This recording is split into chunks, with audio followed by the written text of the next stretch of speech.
in Orlando. Just a FYI. I think Mac does as well, if I'm not not mistaken. But I know Vacoma definitely does. So smooth ride experience with unlimited rotation toward any setting, onboard audio, lighting, and interactive systems. So should be interesting. We will keep you guys posted. So going from there over here to Dollywood, because we've got a lot of Dollywood news lately.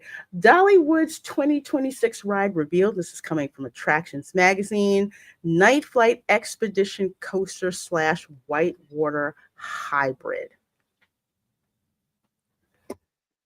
So apparently this was announced at their 40th anniversary celebration in March, but no other details were announced. But they already have now, so it's going to be the Night Flight Expedition, the world's first indoor family hybrid coaster and whitewater river raft ride. What? I know, right?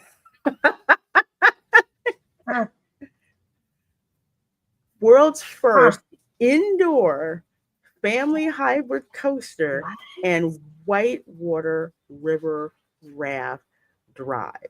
I'm it's simulated. Like maybe you're in water and the vehicle is like a simulator. This might make me take a ride and actually go to this when this opens because I want to see that. I know. I'm thinking that's probably what it is, but thanks to Wallen Ballin, actually, shout out to Wallen Ballin. Okay, here's the animated look at what this is. And FYI, Mac Rides is doing this. The Whitewater Rapids. Climb majestic mountain peaks and dare to navigate beyond the familiar, deep into the heart of the night, and discover the light. The Whitewater Rapids. That looks freaking cool. I don't know what you guys think.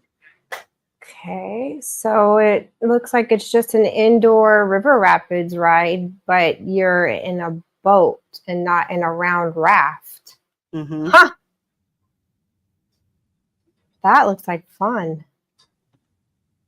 I've always seen these outside. I've never seen one as an indoor dark ride, which would be perfect for Dollywood, because one of like where Dollywood is physically located, it's not the same weather as in Orlando, but having this inside, can you imagine like what the sets would look like? You know, you're in the Smoky Mountains, right? You know, the theming. Oh, it makes sense. Think about it. Up in the Smokies, they have a lot of caverns. Yeah. So it's really in keeping with like the local stuff. Huh.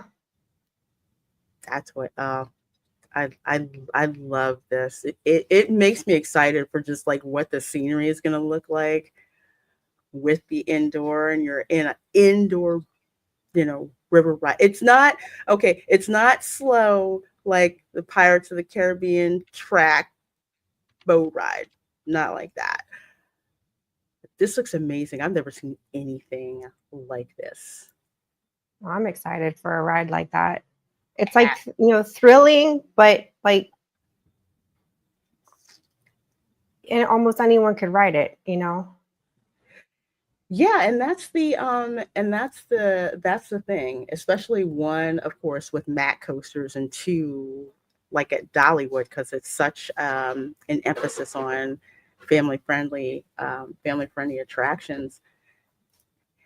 Hey, BR guys, says hi, Reina, Erica, and Tom. I've always wanted to visit Dollywood. Same here, but now I'm definitely waiting until after this is open because I want to ride it so much. Yes, I want to go because the cinnamon bread food, but Jesus. I want that too. When's it supposed to open? Well, let's see here. It is saying, hang on. When are we going to Oh, and spring by the way, 2026. oh wow. And the Dollywood resorts, if you guys have not been on YouTube to see the Dollywood resorts, they're beautiful. Like I really want to stay at one of the Dollywood hotels. I want to do Smoky Mountain Christmas at Dollywood. That is on Ooh. my bucket list to do that. I just I just have need to find out if they're dog friendly at the hotels because that's a yeah, that's a good point. I would think that they would at least have one, you know, now. But in the Dollywood 40th anniversary documentary, Dollywood VP Pete Owens teased the park's new attractions will continue to tell the Wildwood Grove story and celebrate nighttime in the Smokies.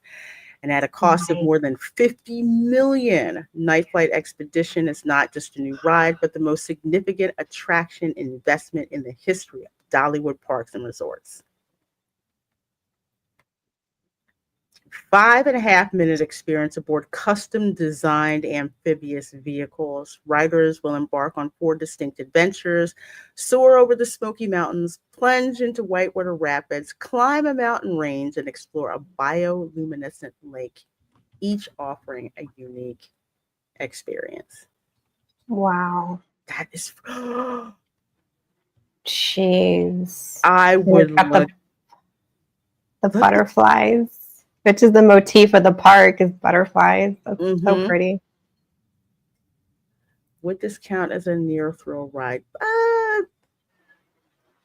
I would say yes for the Whitewater adventure, but it's probably not super bouncy. But we'll see. We'll see. Be our Geist. Yes, I believe that it is. I think I read something like that on X. The ride tech premiered in France. I think it's what Mac Rides showed in France, and then boom, we get the news that uh, that Dollywood is getting this 5.5-minute ride versus Tron. Need I say more? I know, right? It's such a gorgeous attraction, and it looks like it's going to be that, and especially if you've been like in Tennessee up there, just like what the Smoky Mountains look like, and just the scenery is gorgeous. Yep, 50 million, and I cannot wait to see this happen. Epic Universe needs something like this very much, indoor, and it looks fairly tolerable for all ages. The Yep. thing with the thing with indoor, because of the weather here and the mold, that's kind of like what they have to combat. So I would think it would be nice if they had something like this. Like you take the Jurassic River ride, that one's like but scale it down so it's kind of like more of like a family friendly kind of thing. I think that would go over well. Yeah, Dollywood is, again, like I said, Dollywood is on my bucket list. And you go every year? Man. Oh my gosh. Oh, so since you go every year, Will Johnson, I'm gonna ask you this question. Is the cinnamon bread given to you in a loaf pan, or do they just like give it to you baked in like in a bag or on a plate? Because I think we were wondering last week when we looked at a picture that someone had of the cinnamon bread at Dollywood. Do they have it like in a bread pan for you? I thought they put it in a Oh, it okay. isn't old. Okay. That explains it. Okay, thank you. Because we were like, is that how you get it? Okay, cool. Thank you for that. But yes, the ride system. Let's see, you're going to experience 4 different rides at Dollywood President Eugene Naughton. You're going to soar, you're going to plunge, you're going to climb, drop like a roller coaster, and you're going to navigate to a very special lake. And I'm betting that's something out of Dolly Parton's childhood. That's going to be nuts. And no one has ever put all of those different experiences together in one attraction. So the ride system, which earned Mac Rides a 2025 Amusement Today Golden Ticket for Best New Innovation, will also be Wow. wrapped with multimedia projections, onboard and off-board audio, special lighting effects to immerse guests in the nighttime adventure. And yes, BR guys, this was introduced at Futurescope in France earlier this year. You know, to be such innovators, they could really update their own theme park. Just saying. Mm-hmm. Well, Europa Park has areas that's just like, okay, y'all need to do something here because it's so old. Like, come on, your animatronics like. Oh, I'm like, oh no, it's bad. Have they entered Five Nights at Freddy's territory? Yeah, they've got some areas that's just like it is really bad. Like, come on, y'all, do something here. Not good. Oh my gosh. Let's see. Dolly says a lot of people ask me about my favorite season in the Smokies, but no one ever asked me what my favorite time of day is, Dolly Parton said. Our new ride sends you out into the mountains at night, which is the time that I think they really come to life. It's pure mountain magic. Wow. It's going to be in a temperature controlled facility that's 3 stories high, Erica. 3 stories. So, wow. Interesting. So Super Enthused went to Dollywood and went on the train and was able to film the area where they've started groundwork for the attraction. Oh, okay, cool. And the show building, unless it was just the camera, maybe it didn't capture the grandness of it. Maybe in person it looks bigger than on camera, but on camera I was like, I don't know, it looks small to me. I'm like, they're gonna fit what in there? But it could be wrong. I could be wrong. It could be something that just maybe it's a lot larger in person than what it came through on camera. Mm-hmm. That could be possible. Will Johnson says, I think Europa Park is beautiful, but I agree they're busy sending their innovation elsewhere. Yeah. Yeah. And to be fair, that is their main bread and butter is building attractions for other companies or theme parks. The Europa Park's kind of, it just happens to be there. It's not really what pays the bills for the families. They said, y'all can wait. We got to deliver, other stuff, elsewhere. Oh, thank you, Vinny T. Yeah, Dollywood is Dollywood is so gorgeous. And I'm just like, I have to go there. And Nita, hey, my dear, says, I love Dollywood. It's the best and very pleasant in every way. Yeah. Again, that's that one. Smoky Mountain Christmas. When I do that, I'm going to be blogging it like crazy. I'm sorry, Eric. I didn't mean to interrupt you. I'm just dreaming of food. I'm hungry, so food is on my mind. So I'm like, fried chicken sounds good. That cinnamon bread sounds good. I'm like, dang. And all I had was a bowl of popcorn. I'm ready to eat. Cinnamon bread to go. Yeah, this is going to be insane. Absolutely insane. Hey, Major. Anita says you never have to worry about what your children experience while at Dollywood. Yeah, Dollywood. Dollywood looks just amazing. I'm so glad to hear that Dollywood has really been amping up their game. I mean, they've been focused, on customer service and providing just an amazing experience when you go. So yeah, I am definitely going to keep you guys posted with what's going on with Dollywood, because we talk mainly about the Florida theme parks and some of the theme parks in California, but we would be real remiss if we did not talk about Dollywood, okay? because Dollywood is awesome. I'm excited so much about what's coming in that part. Well, excited that almost 200 of you are watching between X, between YouTube, of course, out to Erica's channel, out to Tom's channel. So glad to see you. To see you all. How do y'all feel about the Six Flags merger? I'm not happy about it. Apparently, it's gone downhill. It's not Yeah, working out. Right. yeah. I wasn't really too keen on that in the first place, and it has not turned out well, which is a shame.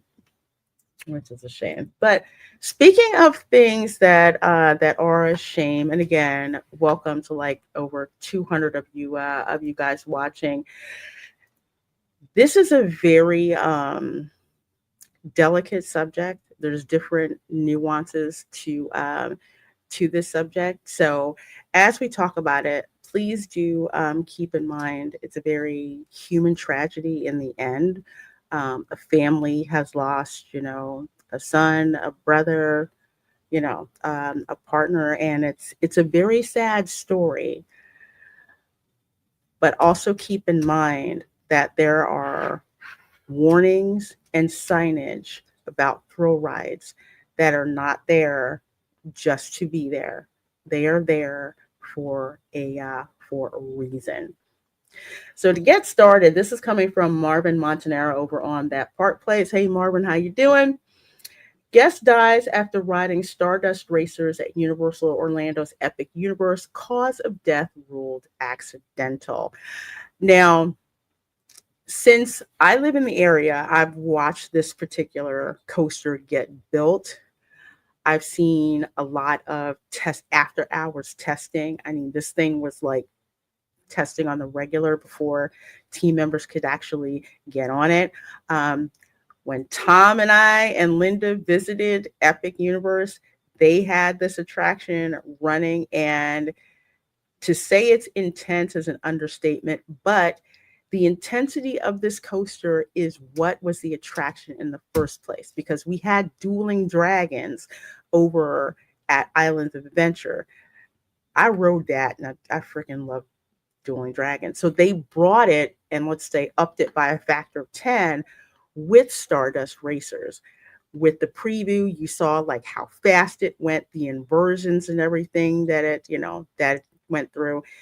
It's not a family-friendly coaster.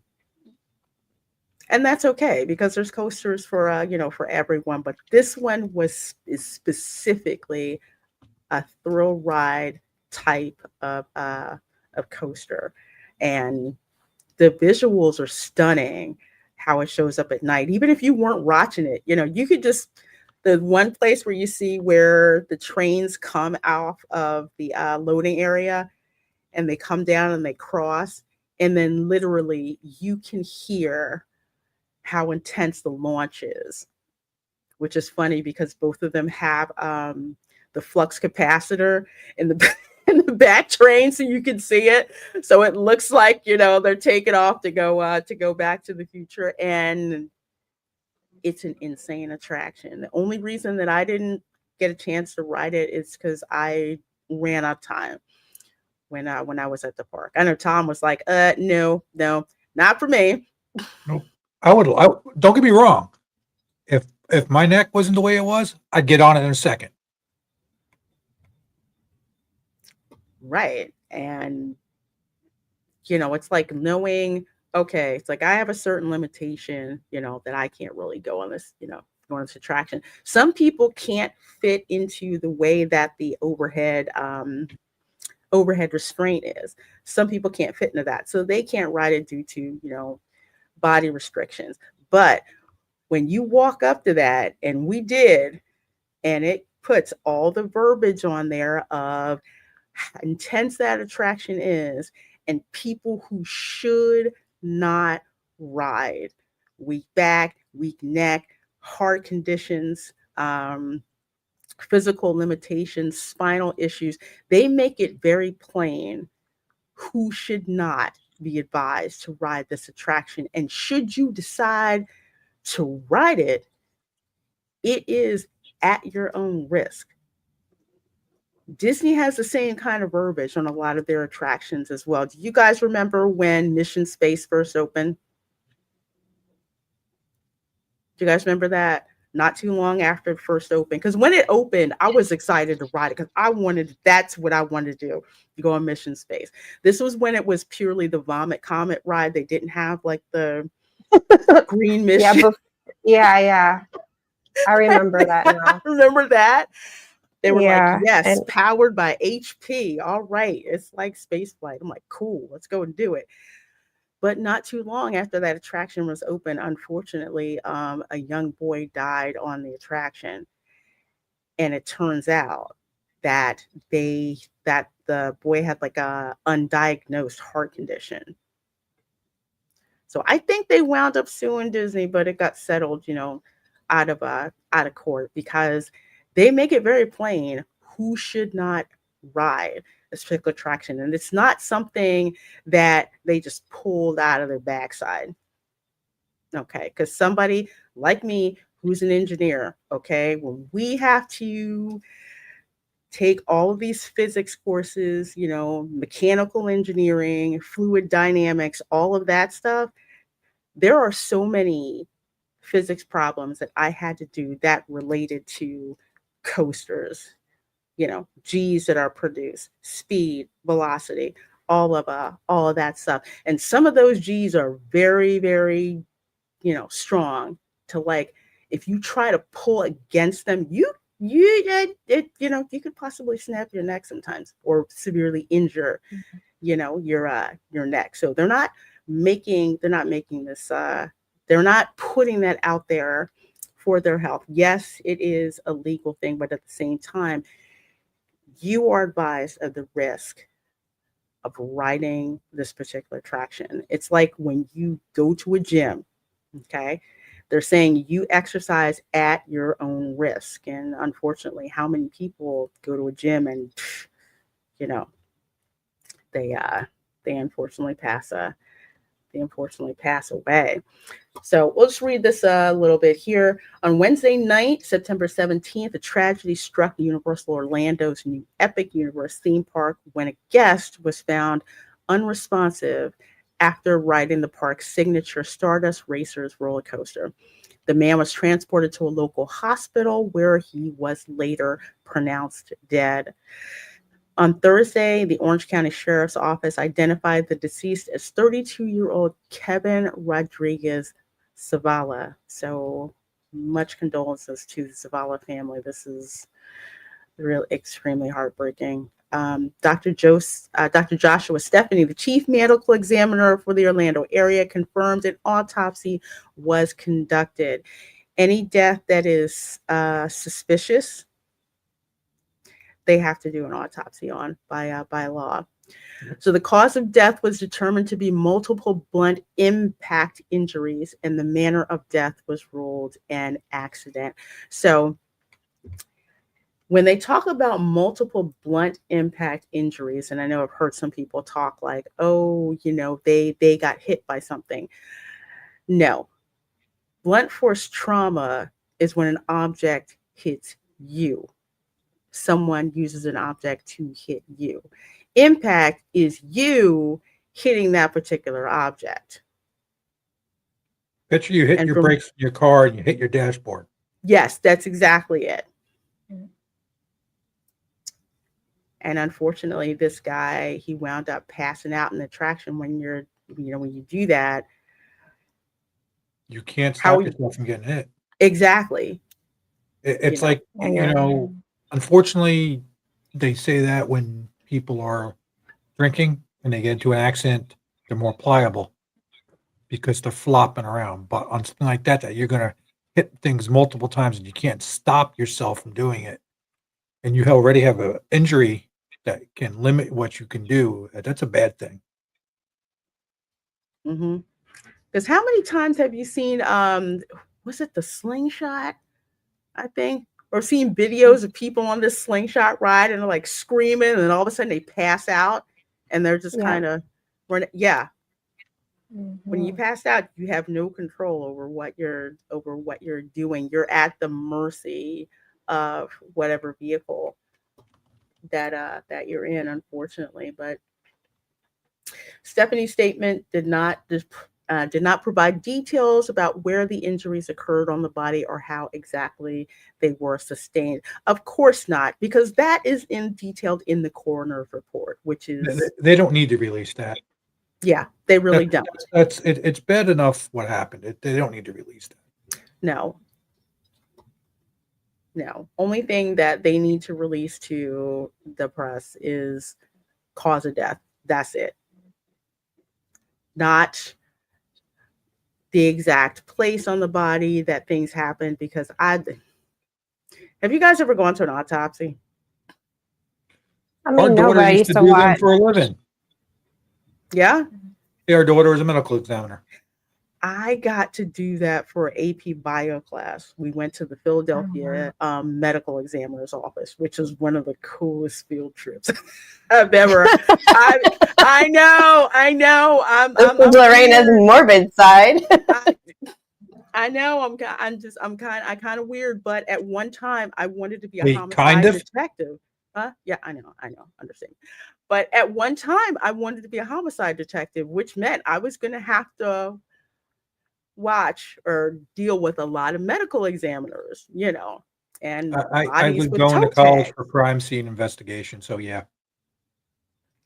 It just fascinated me with that, and how, the coroner, because same thing like CSI, dead body. Yeah. Okay. Coroner's got to go through and find the cause of death. And it's not something that's very simple and cut and dried. It's a lot of work and analysis that goes into that. And sometimes, more often than not, the coroner's report will tell you the cause of death, but it won't exactly tell you exactly how that death came around. So that's how you have the crime scene investigation and all that stuff that goes on.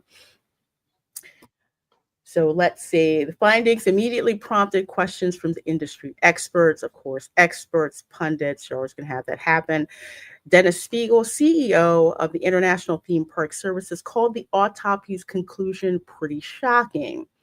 He noted the lack of detail left many questions answered. Well, then again, to the point, the coroner only has to tell you what the cause of death was.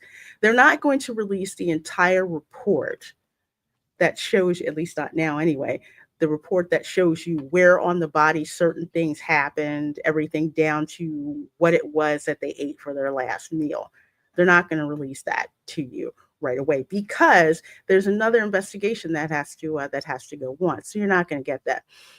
Was it the head of the chest? Was he banging around? Was he in the seat properly? Was it an accident caused by the ride or him doing something?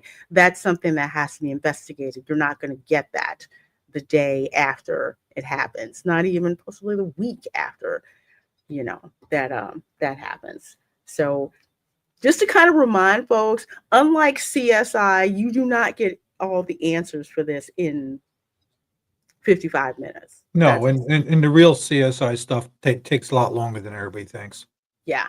And the science behind it and everything is, it's insane, the work that goes into it, and everybody thinks it's so fast. It's nothing like that. No, not at all. I used to watch Dr. G, medical examiner, there in Orlando. She had her show. Yeah, I Freaking watched loved that it. too. Dude, I had never actually seen a real morgue before until, I'm surprised they even allowed the cameras back there where she worked. And it was quite the sight of,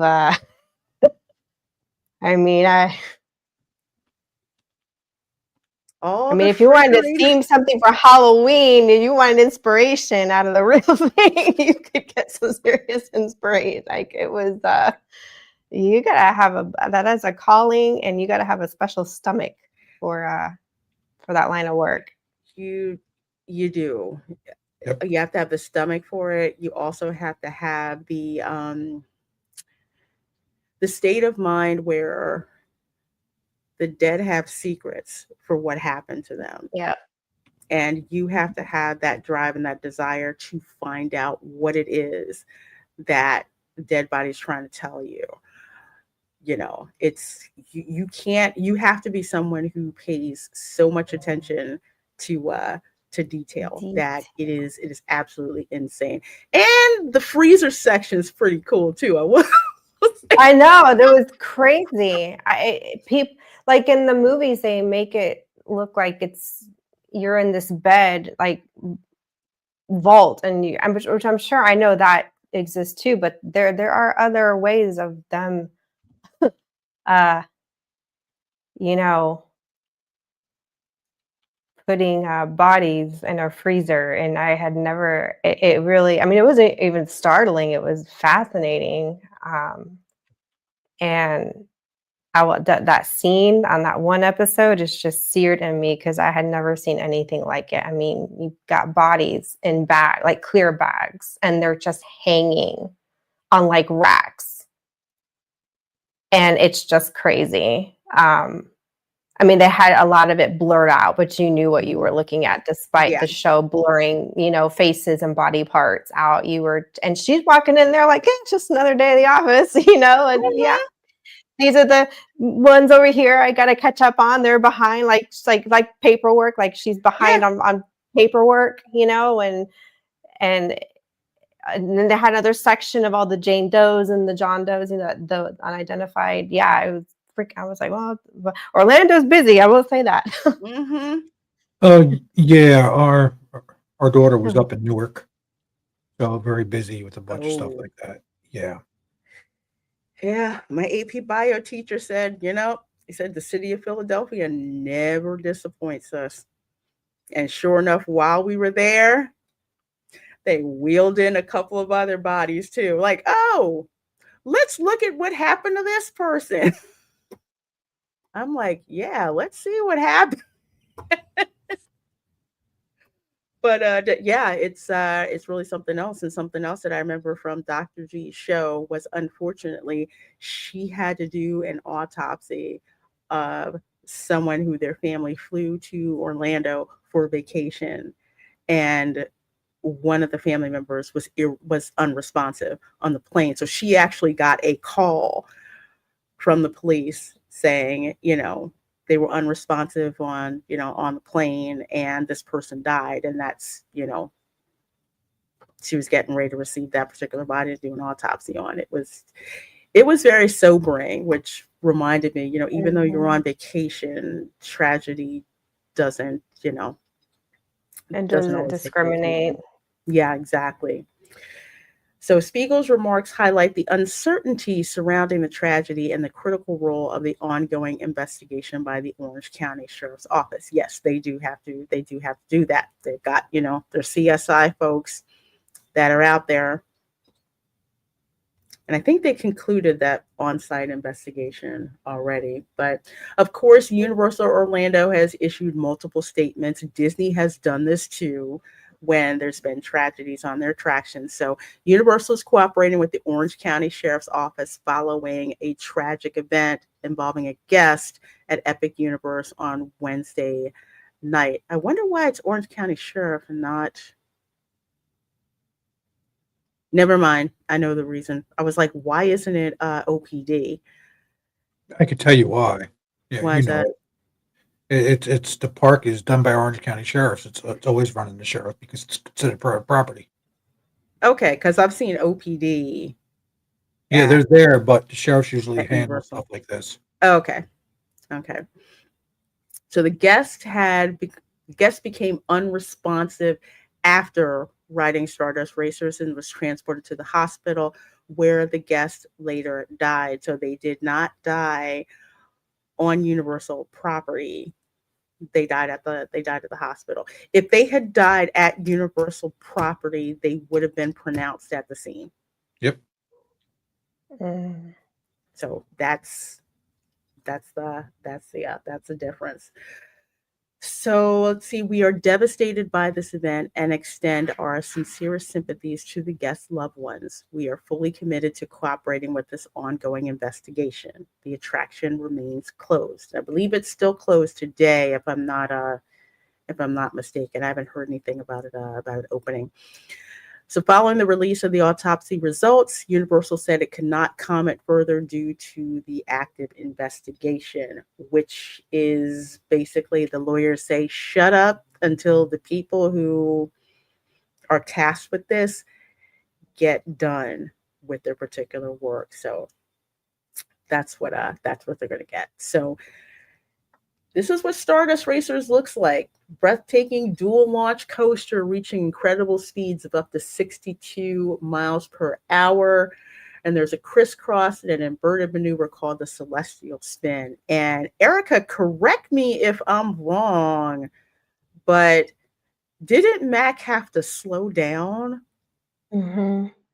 the speed? There was an area of the coaster where when they were measuring the G-forces were a little too high. And I mean, just like by a hair.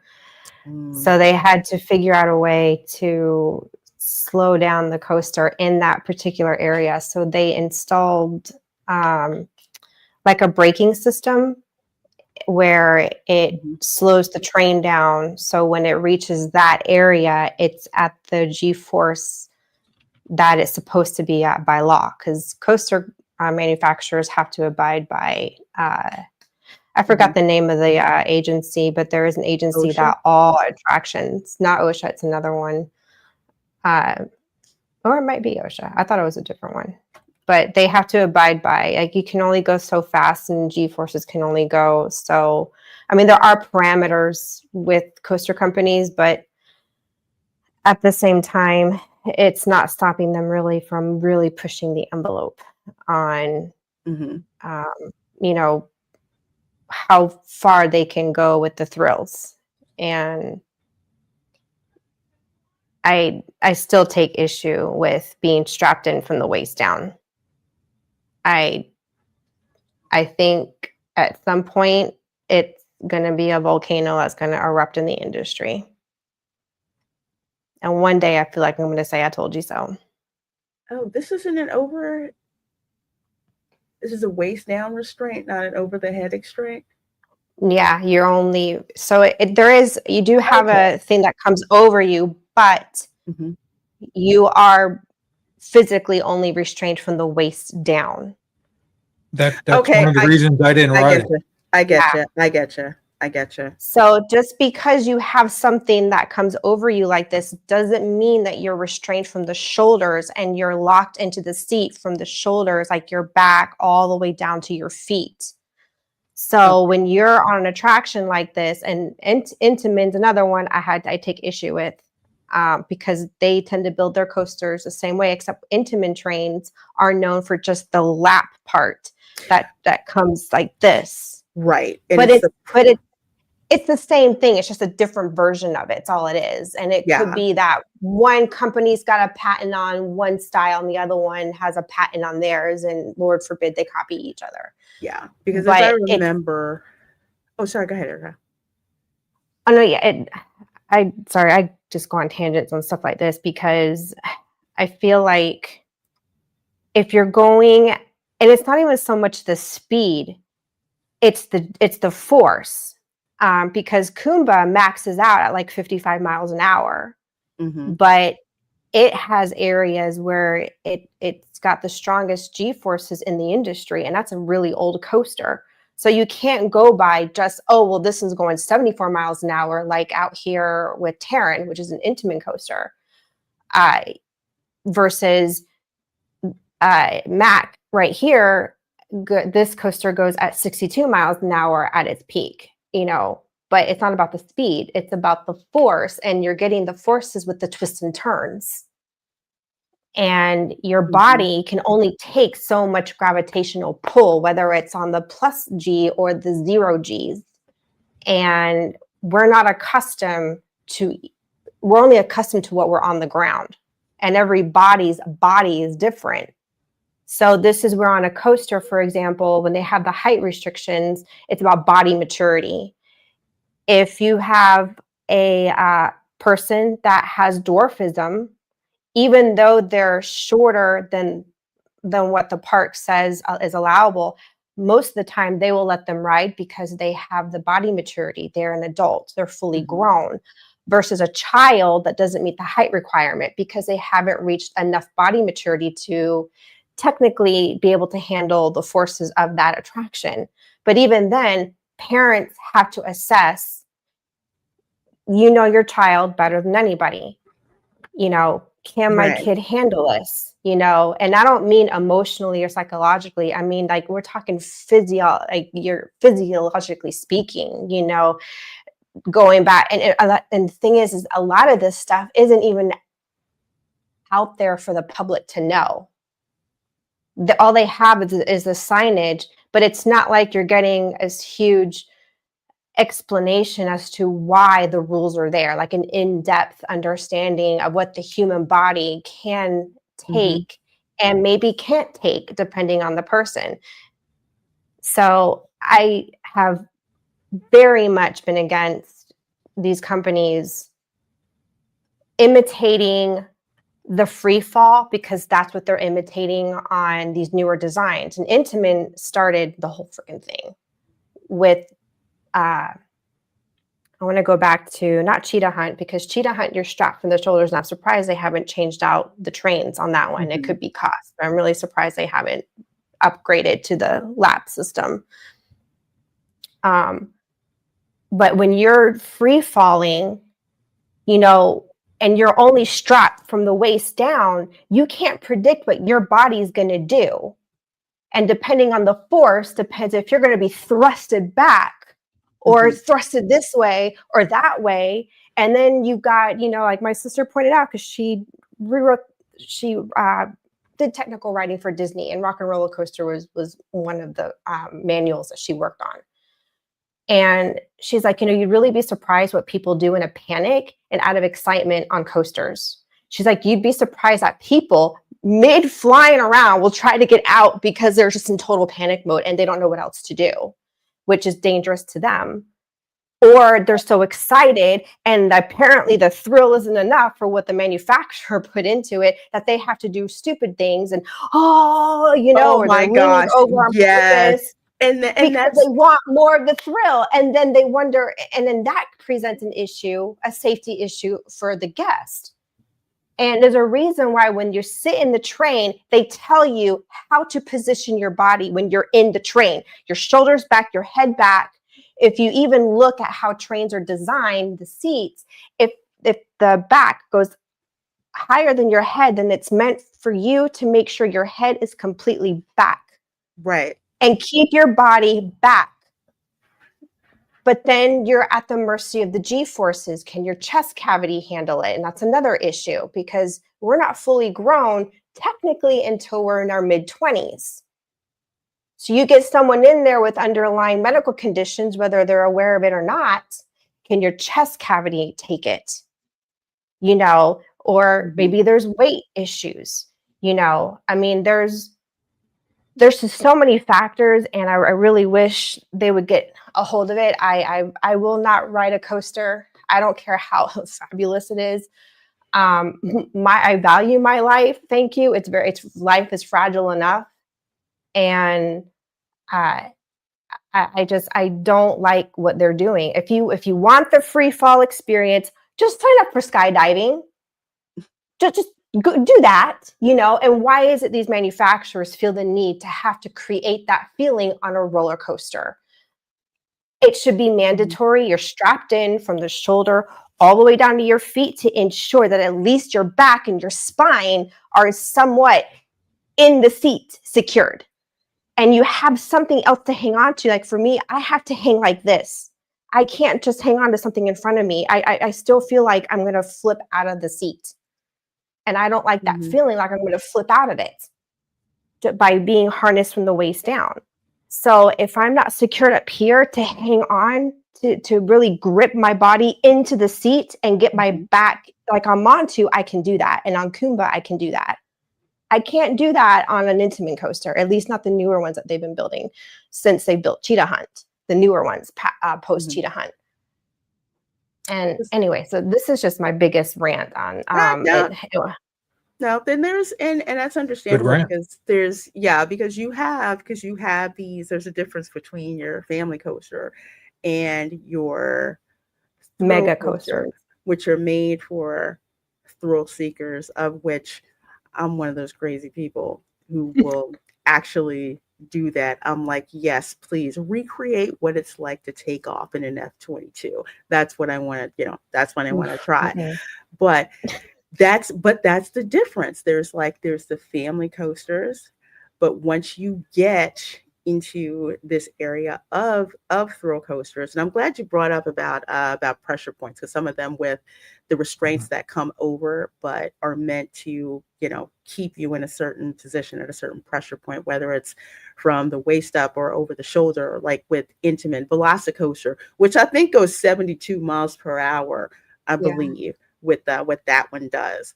So I want to say the out of the seat experience, that's the one where you go over the megalodon and you kind of get twisted like that, which feels like you're coming out. The hi-hat inversion is absolutely that one's freaking insane. The G forces on those are, this is going to scare people, way less than the simulated G force that you will get on Mission Space, on the Orange mission. That one is several G's, which you actually physically feel it pushing on your chest. With a coaster, depending on the G's that are being generated, yeah, it goes into that particular territory where if you do have an underlying heart condition, you don't want to mess with that, because you don't know what that can do to you. So that's not out there for health or whatever. But when the engineers start calculating just how many G forces on there, like for example, I think it was King Dakar that they had to go back and they delayed the opening because the crash test dummies, the necks were snapping. Oh Just before gosh. yeah. Yes. Yeah. So Wow. there's the models that you run and then the test dummies that you put in.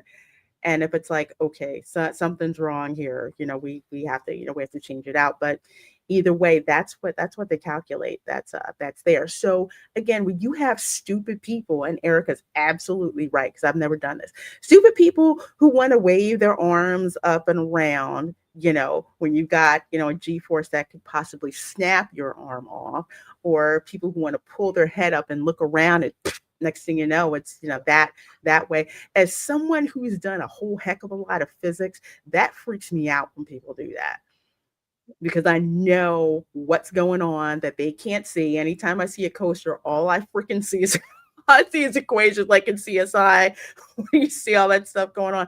That's what I see with what's going on. So it's like, yes, it's a thrill coaster. One, bigger, higher, faster, but you also have to keep in mind, one, not doing stupid stuff that you're not supposed to freaking be doing anyway when you go on And these things, I and also know I your would health as well. Oh, go ahead, Eric. I would advise people be really careful with the peer pressure, and Yes. talk to your kids about the peer pressure, because nobody knows more than themselves what they can and can't handle. Not Mhm. only are you looking at the physical aspect of what your body is put through on a coaster, but there is also such a thing as literally going into cardiac arrest for being so terrified. That is a thing. I know it's rare, but it can happen. So I don't care how old you are. Uh, really be careful with the peer pressure and the teasing, and pressuring someone that you know doesn't want to go, but you're making them feel like they're either a loser or they're missing out. Just don't, because these coasters, they're nothing to mess around with when you're making a decision to go on one or not. Yeah, 100% exactly. You don't have to be like, for example, I'm one of those weird people. Me and my sister, we love doing thrill coasters. Although the last time I was on the Velocicoaster, I was like, maybe I should have drank some more water because I'm feeling a little dizzy. I'm no longer a spring chicken, the way that I used to be. But no, you do not have to ride it. That's why there's plenty of places to sit and watch everybody else screaming their head off, as they're riding. You don't have to. Like, I wanted to ride Stardust Racers. I didn't get a chance to do it, but I didn't feel like I had less of an experience at Epic Universe because I didn't get a chance, to ride it. And again, I'm one of the craziest coaster You had more riders. fun on that carousel than anything else. You were grinning a mile a minute. That carousel was freaking fun. That is the most fun carousel I've ever been on. No joke. Fanny Willis Booty is in the chat. Oh my gosh, thank you so much for that $9.99 super chat, my dear. Let me hit you up with the old school one. This is pathetic. Join in, folks. It's yodeling time. Here at Lester's. Elephant green screen effect. Thank you, Fanny Willis Booty, for that $9.99 super chat. I appreciate your support of my channel. You guys, super chats help keep the lights on, keep the StreamYard going, keep the crazy Stark internet that I have going to provide a great experience for you all with these live streams. So Yo-Yo Lorena, I just saw a video on the DA's channel where Tatiana Maslany tells her fans to cancel Disney, and you say, what fans? Yeah, I did say that. I did say that on that. I think there was Variety's post too. I'm Variety's favorite troll. I'm gonna say that much. Yeah, I'm like, what hands? Really? So I'm glad you like that. This is classic. Cheers to you and your guests. Much love. Well, thank you so much, my dear. And yeah, every B, C, D, E, F, and G list actor is coming out whining about Jimmy Kimmel getting suspended. Booted. Yeah, suspended, booted. We need to do that. So yeah, whatever. Who gives a crap about Jimmy Kimmel? Yeah. FAFO. You just found out the FO part.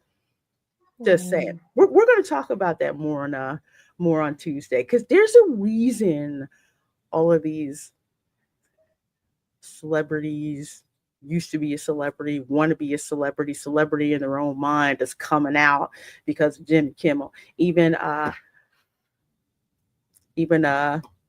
Eisner, who needs to have several seats right now, my dear. Okay, so oh my gosh, Erica, you got to roll?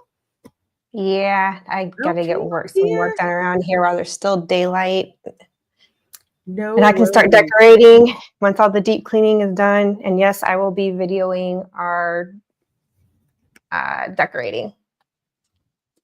And our behind the scenes effects we'll be doing this year as soon as my order gets here. All right. Well, folks, you can find Erica on Hanging with Erica and Roth. I'll have the link to her channel after the stream is over. You can go over there.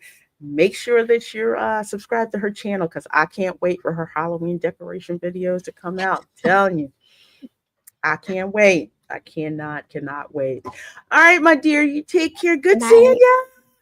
Yeah, have a good Erica. stream. I have you guys on in the background while I'm cleaning and stuff. All right. So yes, please do go subscribe to Erica's channel. I see over 285 of you guys watching between YouTube and X. So please do heart the stream on X. Give it a thumbs up on YouTube. That is your price of admission, which is cheaper than any theme park out there. I think I facepalmed when I saw Eisner's post. Yeah, it's like, dude, just go away. Dude, when Eisner said that, I'm like, get lost. I know. It's like when the drunk uncle decides to pipe up It's just like go back to sleep. it's like forget it. Go back to sleep. Let's see. Did you hear about the metal hanging down? That's what someone supposedly observed. I do not know how true He that said it is. was reported by Channel 9 wrongly, probably. Probably. I can't think of if there was any metal ever hanging down, why did it not happen through any Before. testing? I've Yeah. never seen that, at all. So you have to be careful when people seem to be in a hurry to be first and not in a hurry to be right when it comes to these things. So let's see. Oh my gosh. Okay, so again, to go with some humanity, again with this about Mr. Zavala. So update: the Orange County Sheriff's Office incident reports Zavala had a pre-existing spinal injury. That is nothing to mess with, especially when you have G-force compressions happening. Yeah. Just that- no. no. No, G forces can compress on you in a matter of a fraction uh, of a second. They're nothing to mess with. There's a reason why for the space program they have, Yeah. And spinal injuries can stuff they cause you to have. black out real easy. If they press the wrong thing, you're done. You'll go down. Hmm. Absolutely. So the incident occurred at 9:20 p.m. Zavala was pronounced dead at 10:05 p.m. at Orlando Regional Medical Center. ORMC is the trauma center, so that's why usually when accidents happen, you're not sent to like just any regular old ER. ORMC is a trauma center, so that's why they go there. It's sad. It sucks that It they were there for a vacation that happened, but Yeah, it's really sad. And actually, Kevin is a local. He is actually a local. I can't find the picture right now, but there's a picture of him at Epic. yes, He is a local, and I think this is his fiance who's arranged a GoFundMe. So if people are interested in the GoFundMe, I will put a link to the GoFundMe over in the description box of the video when you guys are over. I'd heard there was a GoFundMe, but I wanted to wait until something official had been announced because anybody can start a GoFundMe. But it turns out that this particular one is legit. So if you're interested and you are so inclined, you can go over and give a donation to his GoFundMe. I know that there are some people who have, I guess either ill-informed or just trying to make a point, which they're like, well, they're going to sue and get all this money anyway. Um, that means nothing when the funeral home wants to be paid yep. before they do anything. Okay, so it's a good thing that people are willing to help out with this because it is really tragic. As someone who has had to scramble to get funds together to pay for a loved one's funeral because death was so sudden and out of the blue. This is definitely helpful, especially if the family was struggling in the first place. So for those who don't know, funerals are freaking expensive. Yep. I won't get into that whole industry because I have a little bit of insight on it. And Yeah. Yeah. I haven't gone through that. It's extremely expensive. Let's see. I saw another one come through. Go and Shogi. Thank you so very much for this $5 super chat, my dear. I sure do appreciate it. Appreciate it. I know you want the goodies. Welcome to the goodie room. So for $5, Go and Shogi says they're only mad about Kimmel because it means they're losing ground. It's not about a show. He's just their pathetic to banner to wave. That's pretty much it. And even simpler, it's how would you put it? It's okay to cancel people when we do it. We meaning Hollywood lefties, you know. But it's not okay if one of theirs gets quote unquote canceled. And I won't even say canceled because canceled, that's that's like a concerted effort to silence someone. This was basically your employer's like, look, you're making us lose money, you're making us look bad, so you're fired or you're suspended. That's different. So for those of you who are whining about, oh, but free speech is to protect you from repercussions from your government. Okay. Free speech does not mean that you can call your boss an a-hole and not get fired because of it. That's the difference. And if you don't know the difference, go back and read the First Amendment. It's up there. It's up there. The more you know. I need that effect, with the more you know, with the star. You got to get that. Yeah. I get that one. Because it's so true. But again, like I said, we're going to talk about it on Tuesday because it is not by accident that you see all of these celebrities at Time for God and people you hadn't heard from in forever all of a sudden acting like Jimmy Kimmel is the best thing to come around, please. Jimmy Kimmel is the same guy who did blackface. I'm just saying. But you can go look for that. But yeah, something. Yeah, thank you, Go and Shogi, for that. I appreciate it. Something You got another super. I did. Oh my goodness. Oh my goodness. Okay. Oh, hey, Buddy Hepburn. Let me get on that in a little bit. Let's see. Fannie Willis Booty for another $4.90. Well, $4.99 this time. So let's see. Let's see. I'm trying to figure out which one do I want to hit you. Oh, we'll go with the old stick.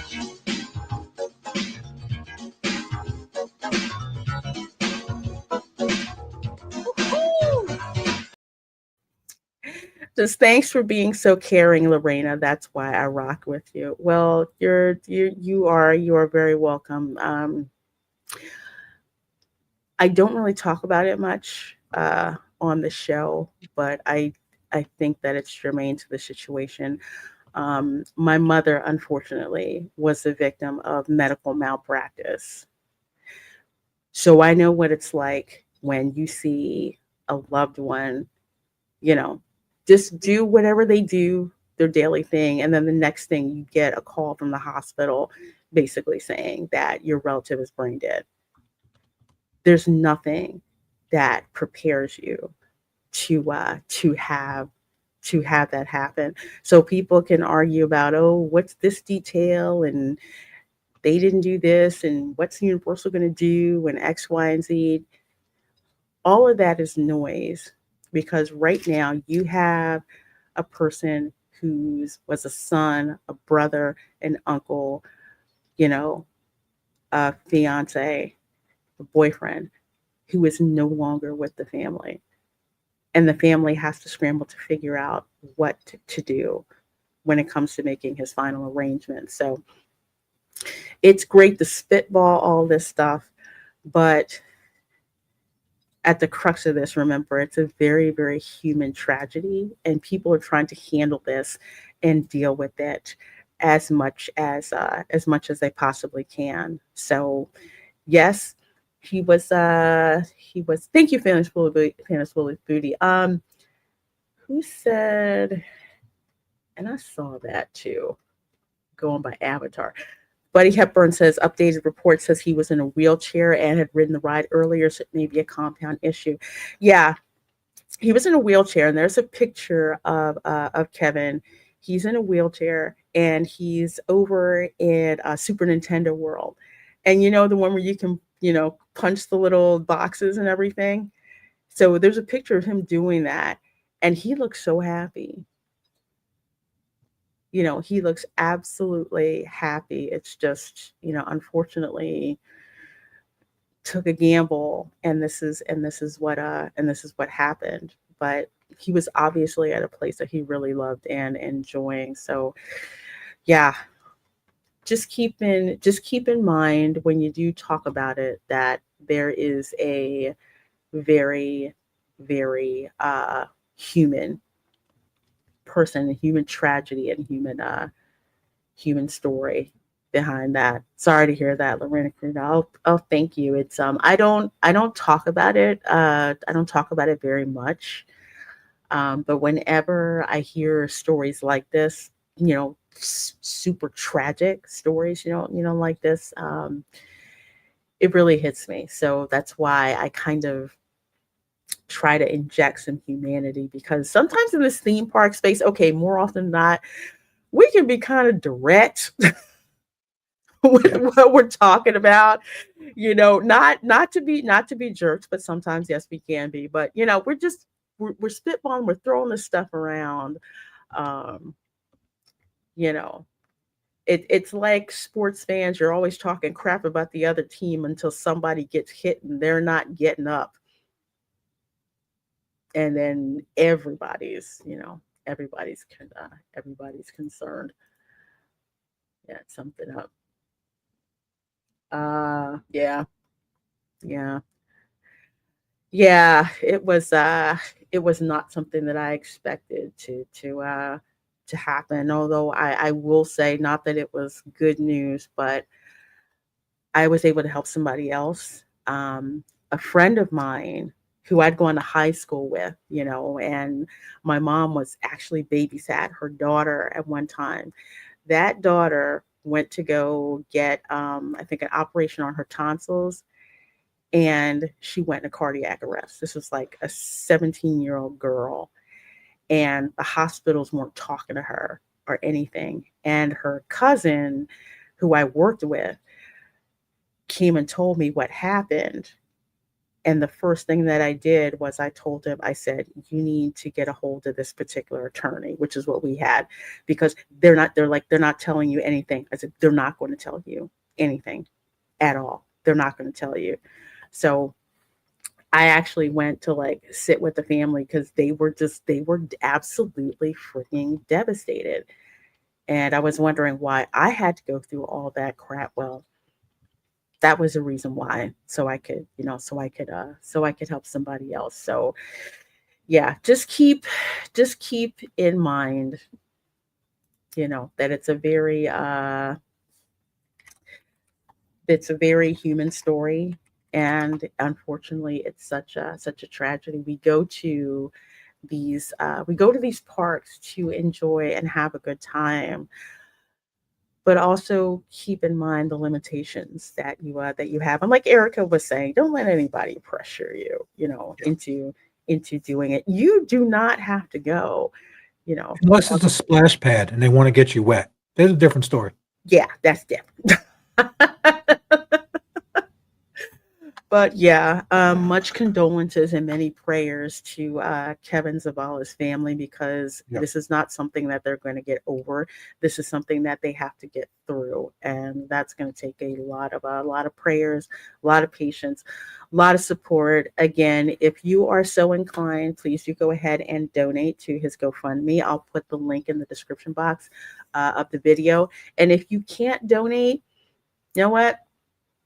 Just share it out, and I'll actually share it out on X as soon as not too long after the show is over. Hey, Guy Scar, much love, my dear. Says love you all. Have a blessed show weekend and stay safe.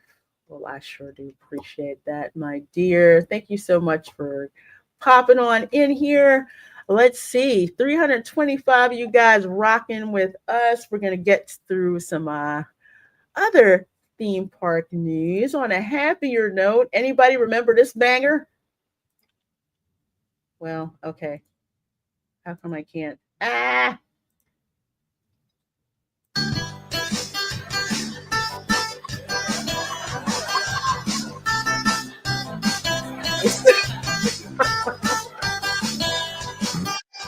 I don't care what your mama says. Christmas time is near. I don't care what your papa says. Christmas will soon be here. All I know is that Santa Claus don't care about breaking no flying laws. Just bringing goodies to boys and girls. In every nook and cranny in this crazy old world. I wish it was Christmas today. I wish it was Christmas today. So I'm bringing that up because they have announced the celebrity narrators for the Candlelight Processional 2025 over at Epcot, and I am always waiting for them to announce those for Christmas. You guys like that? Kermit and the Santa hat. That's what gets me every single darn time. I love Mariah Carey Christmas song. That's my thing. I freaking love Mariah Carey.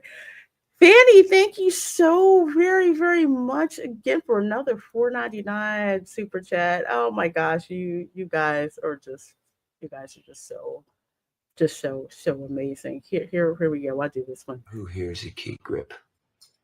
Hit that director in the face. Really fucking hard. Oh, ow. You better stay healthy, Lorena. I need my fix of you riding the haunted mansion. Well, yeah, I'm working on that. I've let too many unhealthy things go on for too long. So yes, I gotta stay healthy. Have to ride the haunted mansion so we can play many, many more rounds of the game. How many times are we gonna stop on this ride? How long before the salty cast member gets on the PA? And to tell people to stay in their seat, and which ghost is going to ride home with us. So thank you, Fannis Bill Spooty, for that. And Going Shokies, remember, for 13 months. 13 months. What's that about? Didn't I just sub? You get the member chat. I think that's what happens. So thank you for all of that. And hey, Bonzo, how you doing? The Mariah. I love Mariah. Okay. I'm just going to tell y'all that right now. All right. So breaking, Disney announces celebrity narrators for Candlelight Processional 2025 at Epcot. So the Epcot International Festival of the Holidays starts November 28th and runs till December 30th. I know one of my favorite parts is the Candlelight Processional, where the narrators tell a carefully curated story of Christmas. I'm saying that on purpose, with the help of a 50-piece orchestra and different choirs, and we finally know which narrators are coming this year. Now, the Candlelight Processional, still, it is wonderful. I have never seen an empty seat at any performance of the Candlelight Processional. Usually it is overflowing all the way back to the American Adventure. Tom, have you been to the Candlelight Processional? Long time ago when I was past older. Yeah, it is. It is not an understatement to say it is standing room only when they have performances of this, and it is absolutely amazing. They have the list of celebrity narrators. So Constance Wu is there this year, the 28th until the 29th. Jordan Fisher from the 30th to December 2nd. Jennifer Garner, that's definitely new, from the 3rd to the 4th. You've got Ashley Eckstein from the 5th to the 6th. She's done it before. Ralph Macchio from the 7th to the 8th. Leslie Uggams, I'm very interested in this. I've never seen her, from December 9th through the 10th. Marley Matlin from the 11th to the 13th. We've got Henry Winkler. We got the Fonz. The Fonz. From the 14th to the 15th. Lauren Daigle is going to be there from the 16th to the 17th. Gary Sinise from the 18th to the 19th. I'm going to tell you right now, this is going to be the first one to sell out. Yep. With the dining packages. And I think Ralph Macchio might do it too. Yeah, Ralph Macchio is probably going to be second to have that happen. But Gary Sinise, just because for a while he didn't have a chance to do the Candlelight Processional, and then he started to come back. So that's also another really, really, really big one because a lot of military families go to those performances that Gary Sinise is at. So we've got Brendan Fraser from the 20th to the 22nd. Louis Fonsi from the 23rd to the 24th. Of course, Despacito, he's a local guy. So, yeah, I've seen him do the Candlelight Processional. He's really good. Joel Smallbone from the 25th to the 26th. And from the 27th to the 28th, we got Brie Larson, y'all. Really? Brie Larson is going to be here. I just have to go see her on General Principle. I just do because I'm just I'll watch from your stream. yeah. Watch this, just watch me. And Cheryl Lee Ralph from the 20th to the 30th. That's going to be absolutely fabulous. Fanny, oh my gosh, you are just absolutely blessing me with these. Here we go. And Disney stock just keeps going down and down and down. And then Bob Iger is all like, no, what's going on with my Fanny Willis Booty for another $4.99 says that's when SNL was still good. Yes, it was actually funny. And being black, even my base little sis knows Kimmel is a closeted racist. Yeah, he is suspect. He's very, very, very, very suspect. I'll put it to you like that. So thank you for that super chat. I sure do appreciate it. You guys help keep my little channel chugging and going along. I appreciate the support. Let's see. Okay, so it is an incredible lineup. They have 3 performances, 5 p.m., 6:45 p.m., and 8:15 p.m. every night for the festival. The shows can fill up fast depending on who the narrator is. Although I will say regardless of who the narrator is, if you want to do the standby line, I suggest you get in the standby line at least an hour before performance time. I've done standby usually if I'm live streaming the Candlelight Processional. I'm usually there like over an hour ahead of time. I usually try to do the 6:45 p.m. show. 8, just in case if I can't get into the 6:45 one, I'm there to get in line for the 8:15 one. But that's the standby. So if you do not want to do the standby, they have something called the Candlelight Processional dining package, which is good and bad at the same time.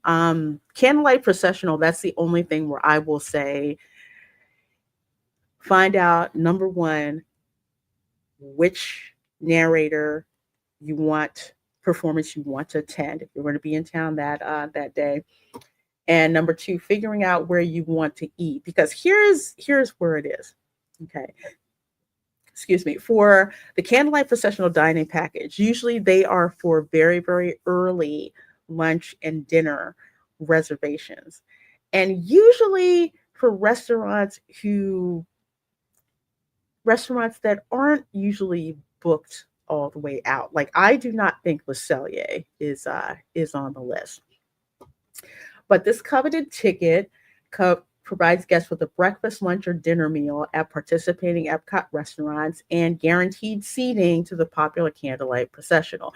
So you get like a little sticker to put on you, and you get in the Candlelight Processional dining package line. That's the only one that will guarantee you a seat for the performance. They let in all the dining package folks first, and then they go to the standby line. So you can start making reservations 60 days out, starting on October 14th. If you're a Walt Disney World guest, you usually get the hotel guest. You get to do it a little bit earlier.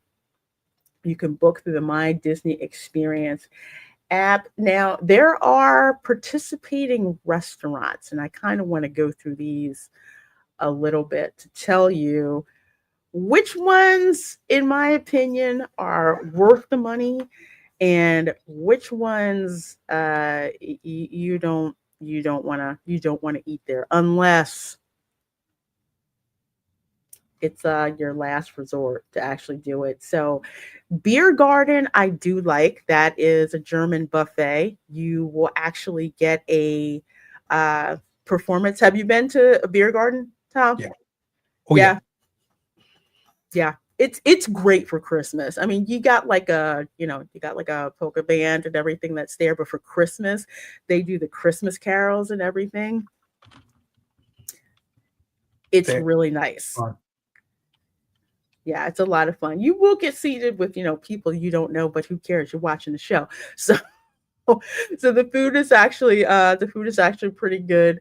I mean, if you're from the Philadelphia area, none of that stuff is actually going to look different to you because they've got pork schnitzel, all of it, sour batten, cookie, all of that stuff. It's like I'm used to having, I'm getting hungry now.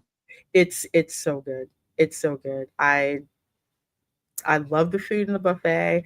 I love the performance. You get such a wonderful Christmas vibe. So, beer garden is a good one. Beer garden usually sells out first for the most part. So, if you have the dining plan, it will take one table service credit for that. But I highly recommend the beer garden. Chefs de France, I do not. Chefs de France is not all that great. The sandwich We shop. never went there. Me and Linda talked about it, and we just never. You ain't missing nothing. No, you're really not miss. You're not missing anything. Maybe it's because I'm Creole. I don't know, but I was not outside of beef bourguignon, which I don't think they even had on the menu. It's not all that great. The patisserie and boulangerie, the sandwich shop that's in the back near where the theater is for Beauty and the Beast and Reflections of France and all that.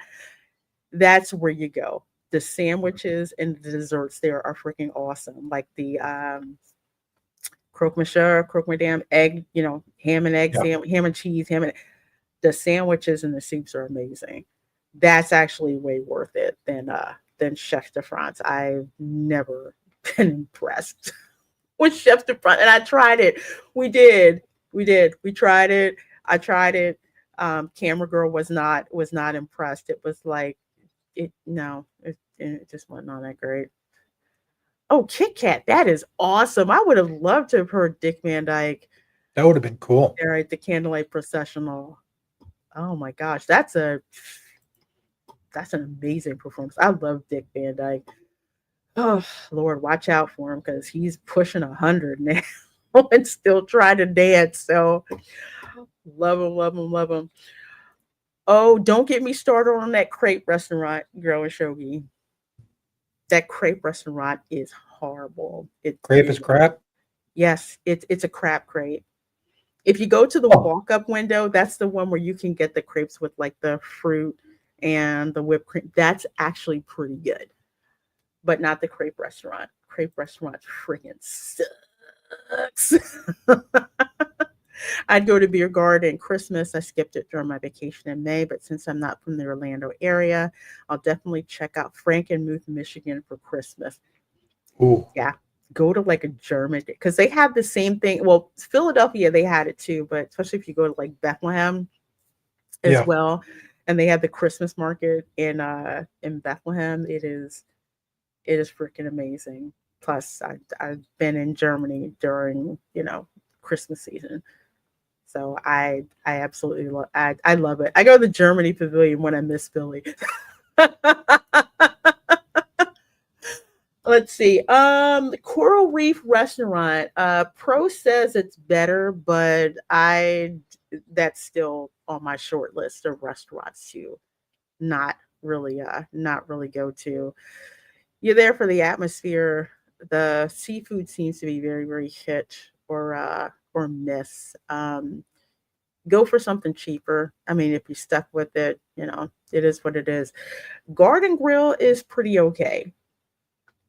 Haven't been there That's in a while. that's pretty okay. It's got the rotating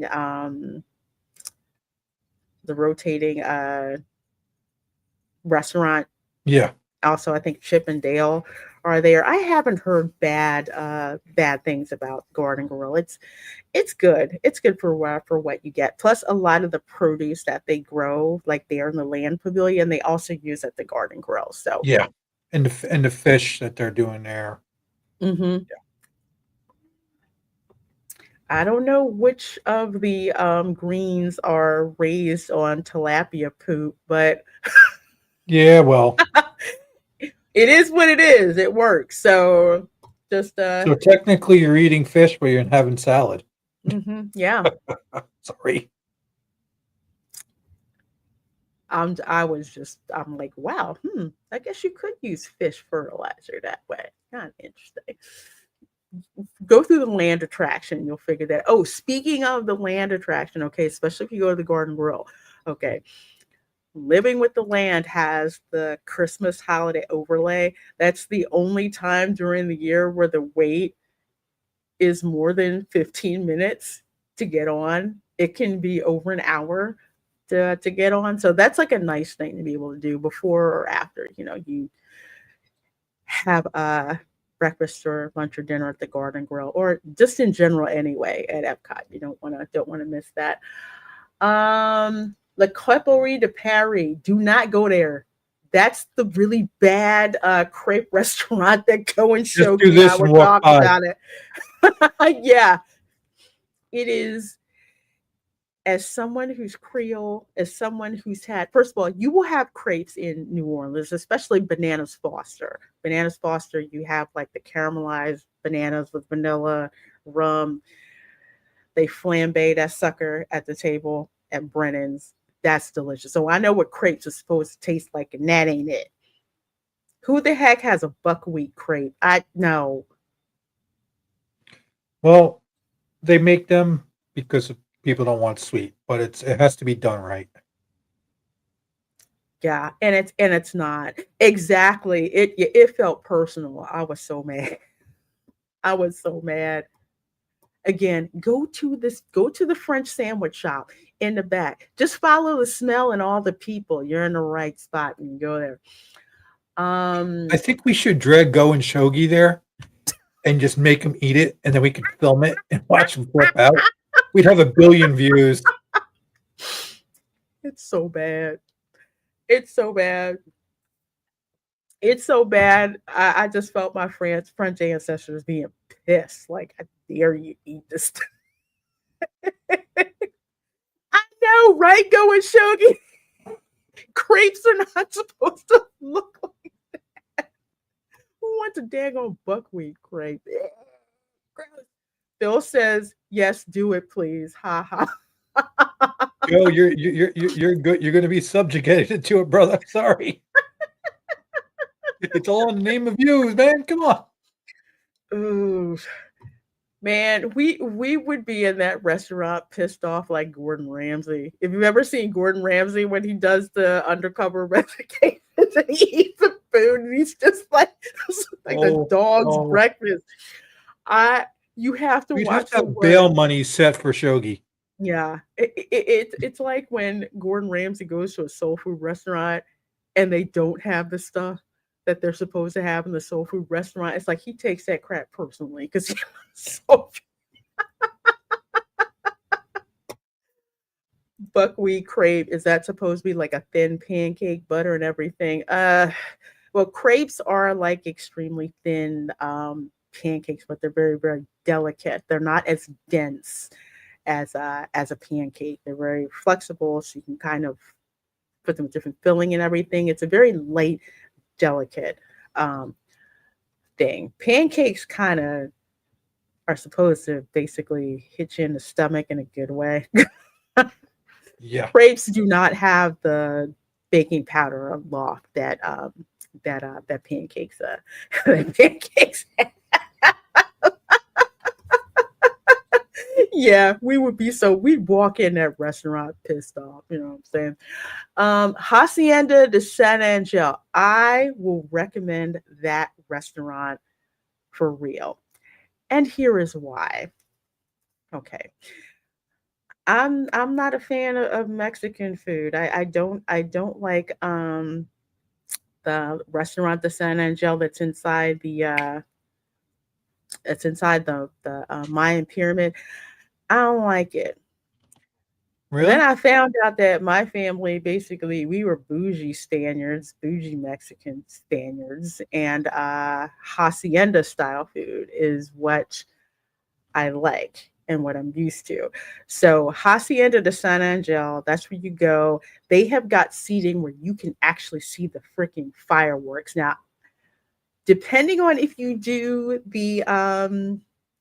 you're probably not going to see the fireworks for this particular seating, but just to let you know, in case you want to see the fireworks in a really, really great restaurant setting, La Hacienda de San Angel is one you definitely want to do. You can actually get a whole achiote chicken. Like you can get a whole chicken. I think they still have it. A whole chicken at this restaurant. So achiote chicken is like when you have achiote, which is I'll say it's New World saffron because it's cheaper because saffron was so expensive with like garlic and all the spices and everything. And the chicken comes out and it looks like it's red. It's some good stuff. So they have a chote chicken. So My buddy Marino would be there, and he would eat the whole damn chicken and then get another one. it was Tom, that chicken was so good. I'm like, this is a whole chicken. It's like, yeah, it's a whole chicken. So yeah, it's a more refined dining experience. So again, it's more hacienda style food, which is more upscale as opposed to what was it? We'd had Pueblo style food, which is more of like the restaurant the San Angel. No corn tacos anywhere at the Hacienda de San Angel. So you know that's why I love it. That's You don't why like corn tacos, do you? I do not. I do not. Corn tacos are the black eyed peas of Mexican cuisine for me. I can't. I like tortilla chips. Chips. Tortilla chips and pico de gallo, but mm-mm, no. I can't corn tacos. I take personal offense to a corn taco. Yes, saffron is still crazy expensive. It has to be hand picked. Machines can't do it as well. Yeah.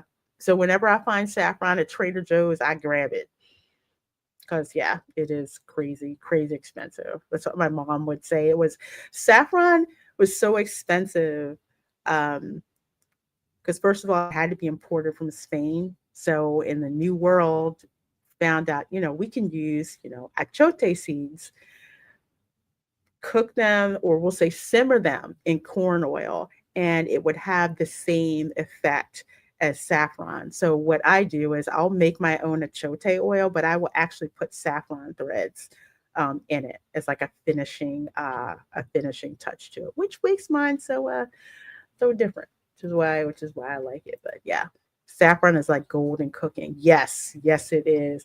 I grew up on yellow rice. There's so many things that my family would eat. I had no idea that they were similar to a lot of things like in Latino cooking and also French coastal cooking, like southern coast of France, like that. Yeah, Really?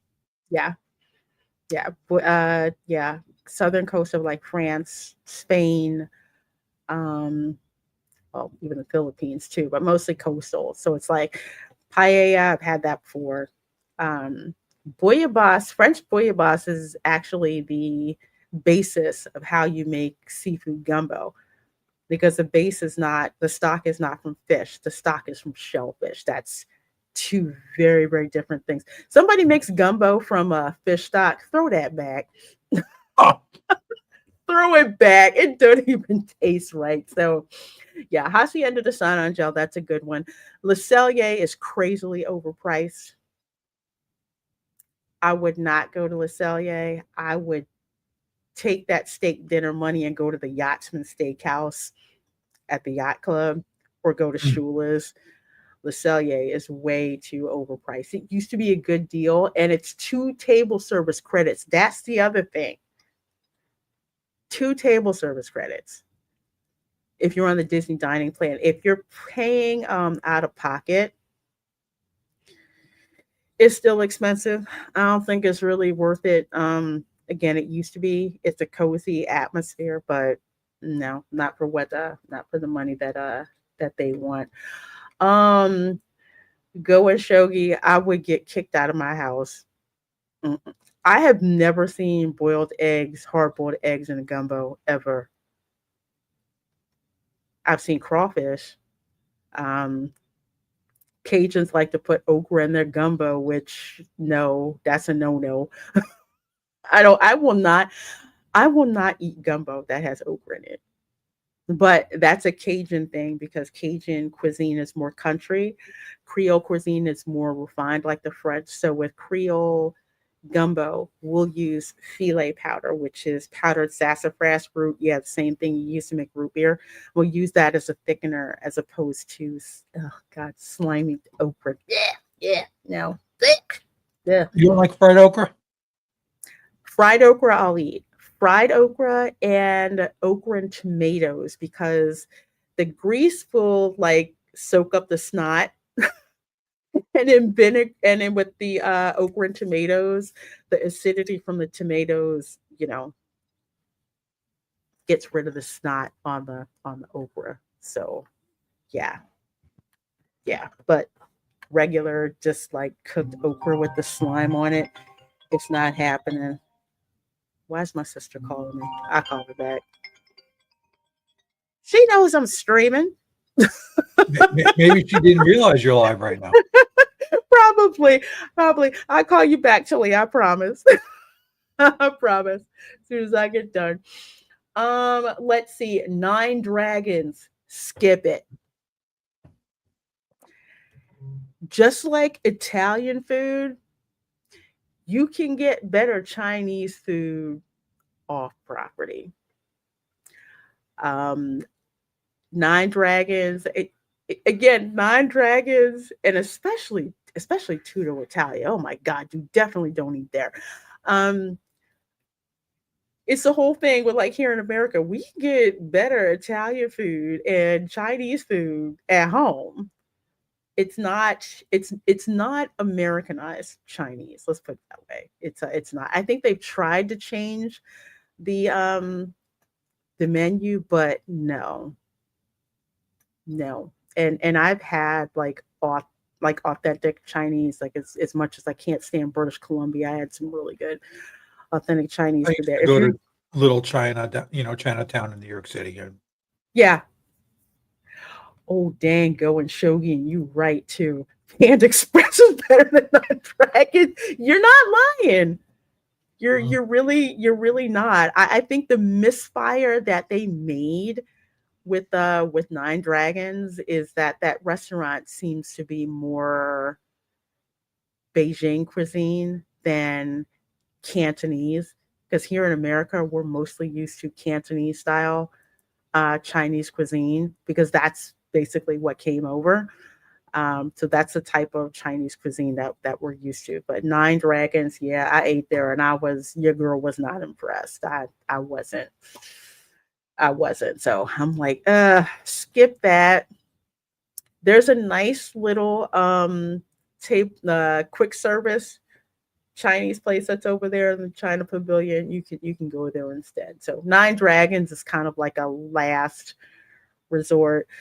It's nothing like the Chinese restaurants off property. I'm just saying. It's it's better to eat off property than all you can eat buffet for Chinese buffet. And there are many. We got one near me called Chow's. That's a mix of barbecue and Southern barbecue and Chinese, and it's actually glorious buffet. Oh my gosh. Next time you come over, Lorena, They'd have to roll me out. I gotta try that.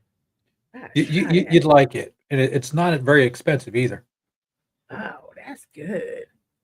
Let's see. I haven't had good Chinese food outside of San Francisco, which has gone downhill after COVID, or NYC. So I just skip it. You're right about Vancouver. Yeah, I had really good Chinese food in Vancouver. I just didn't want to eat the octopus. So I just ate around it. But the baby octopus was staring at me, you know.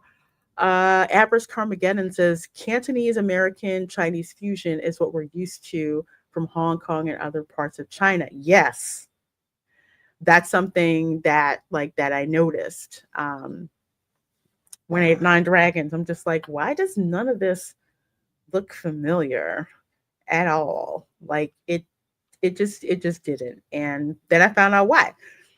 I go to a Cantonese Chinese restaurant and it's just like, give me three of everything. Because it's so good. Shanghainese does soupy stuff mostly, which is good in winter. But yeah, skip Nine Dragons, go to Panda Express, or better yet, again, go to one of those really, really big Chinese barbecue style. To show you how ubiquitous Chinese food is in the US, even Palatka has a barbecue Chinese buffet restaurant, okay? And it's expected, all right? That's where all the church folks go to. They go there. Rose and Crown Dining Room. I'm not a fan of British food, but I have heard that The fish and chips are good. it's pretty good. Long as you got good fish and chips, I can hang with British food. That's all right. I can do with that. Fish and chips and trifle and scones. I can do that. So Rose and Crown, that's definitely recommended. If you can't do Rose and Crown, definitely do Harry Ramsden's fish and chips. They're not called Harry Ramsden's, but it actually is Harry Ramsden's fish and chips. My family, we used to get the fish and chips and then go over to the UK pavilion on the back and wait for Father Christmas to come out. Great memories. It's awesome. Go and do that. It's true though. You know how I knew that restaurant was good? Because my uncle, who was like Lincoln Osiris from Tropic Thunder, all he could talk about was the Chinese all you can eat restaurant. Yeah, that's how I knew. Oh Lord, don't talk about Bunnell.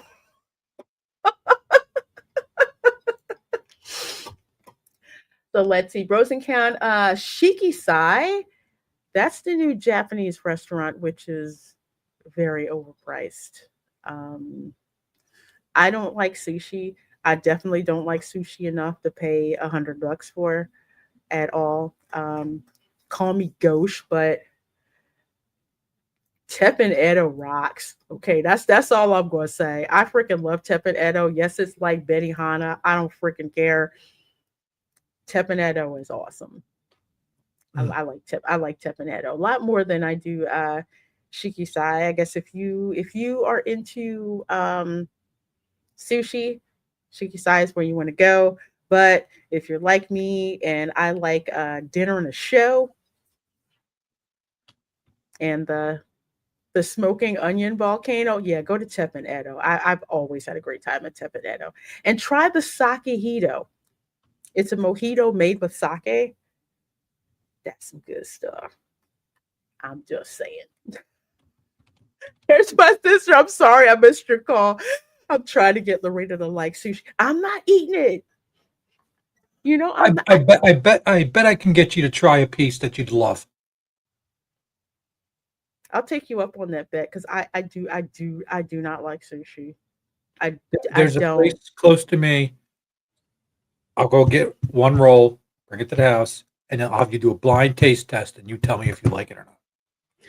I don't like wet seaweed. I It's like not my wet. seaweed dry.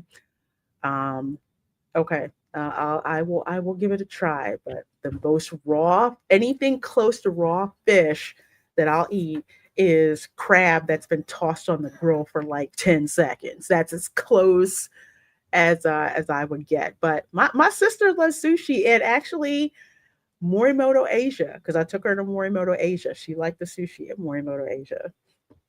Yeah, it was I beautiful. got Linda to try this. She liked it. I She's just kind of wouldn't eat. picky on what sushi she eats, and you'll like I'll talk about Bunnell, Florida tomorrow. Only if I'm talking about speed traps. it. Don't speed when you're going from I-4 or Route 100 through Bunnell. I'm just saying. Well, the super speeder law now, just don't speed at all. It's not worth it. Texting is always fun. If you don't have fun sitting in front of a griddle while a dude sets foot on the fire, you need to search inward. Yeah, Tepaneto is amazing. We always had a good time with that one. Fatty tuna, spicy tuna, or yellowtail is amazing. I can't. I like my seafood cooked. Crab is as close to raw as I will get, because it's sweet. But nah, I can't. I can't do that. I can't do that. Teppan is always fun. If you don't enjoy sitting in front of a griddle while a dude sets foot on fire, search it. Exactly. When he turns on that grill and you hear it fire up, it's like, oh yeah, it's on. We are for a good time. And also, I love asking for chopsticks because they don't give them to you by default, and I always get the kind of, oh, okay. I'm like, yeah, use chopsticks. Don't eat like a heathen. Get some chopsticks. I love Morimoto. He's such a sweet guy. He jumped If in you and want to cut see, cleaves at a special event. you want to see somebody mess up using chopsticks, Mm-hmm. me. Really? And I can do fine motor skill stuff. I just can't. I suck at it. I should have known something was up with my ancestry when Camera Girl, at the age of 2, used chopsticks. I mean, people were just like stunned. I'm like, yeah, I don't know where she gets it from. I'm like, I don't know. Yet I'm sitting at the same time. I'm so used to using chopsticks. It's like weird. But Lorena, yeah. off the subject, I have a question. Isn't Mhm. snorting one of your mods? Is it who? Snort? Snort a poopus? Yeah, what happened? I don't know. Let me fix that. I don't know what the I know I didn't do it. I know I didn't do it. Dude's been like a mod for like That just ages. totally threw me off. That is weird. That happened to somebody else too. And I don't know who it was. It was not me. Once I set mods, I don't mess with it. So shame on you, YouTube. Morimoto is a real chef. He cares about the food, not the celebrity of it all. Morimoto is the reason I got hooked on soy ramen and making it myself. I call it bootleg ramen. That's what I nicknamed it. Because it's not like the standard involved steps that you would use to make ramen. I don't like tonkatsu ramen. I don't like pork ramen. It's okay, but shoyu ramen, I was like, I gotta create this at home. Soy-based ramen. It is so freaking good. Oh my gosh, it makes you amazing. So yeah, that's Spice Road Table. That's a good one. That's the Moroccan restaurant. I've ate there. It's wonderful, especially when you can get the Moroccan tea. And then I used to like pour it. I like the Spice Road lamb, the lamb popsicles they had. Oh my God. It's so delicious. There's so much stuff there that I love. The Spice Road Table, it's really good. And it's only $60. So you can definitely get your money's worth at the Spice Road Table. And there's nice outside seating for the fireworks, but yeah, I love that. I love that when we were outside seating for fireworks. Me and Linda would go there constantly. Mm-hmm. Before the dark times, before to Yes. make the reservations. Oh God. Get me started on that one. We'd be in Epcot at least 3 or 4 times a week. I'd go after work. I'd just take her. We'd go for dinner, walk around, have some fun, watch fireworks, and go home. Wow. But yeah, it's great seating. And the food is really good, especially if you miss restaurant Marrakesh. Well, before they started taking the spice out of stuff, I really did not appreciate that. Spice Road Table is amazing. I highly recommend it. We talked about Teppan Edo. Yeah, that's it. Yes, it says $110. It's freaking worth it. Okay.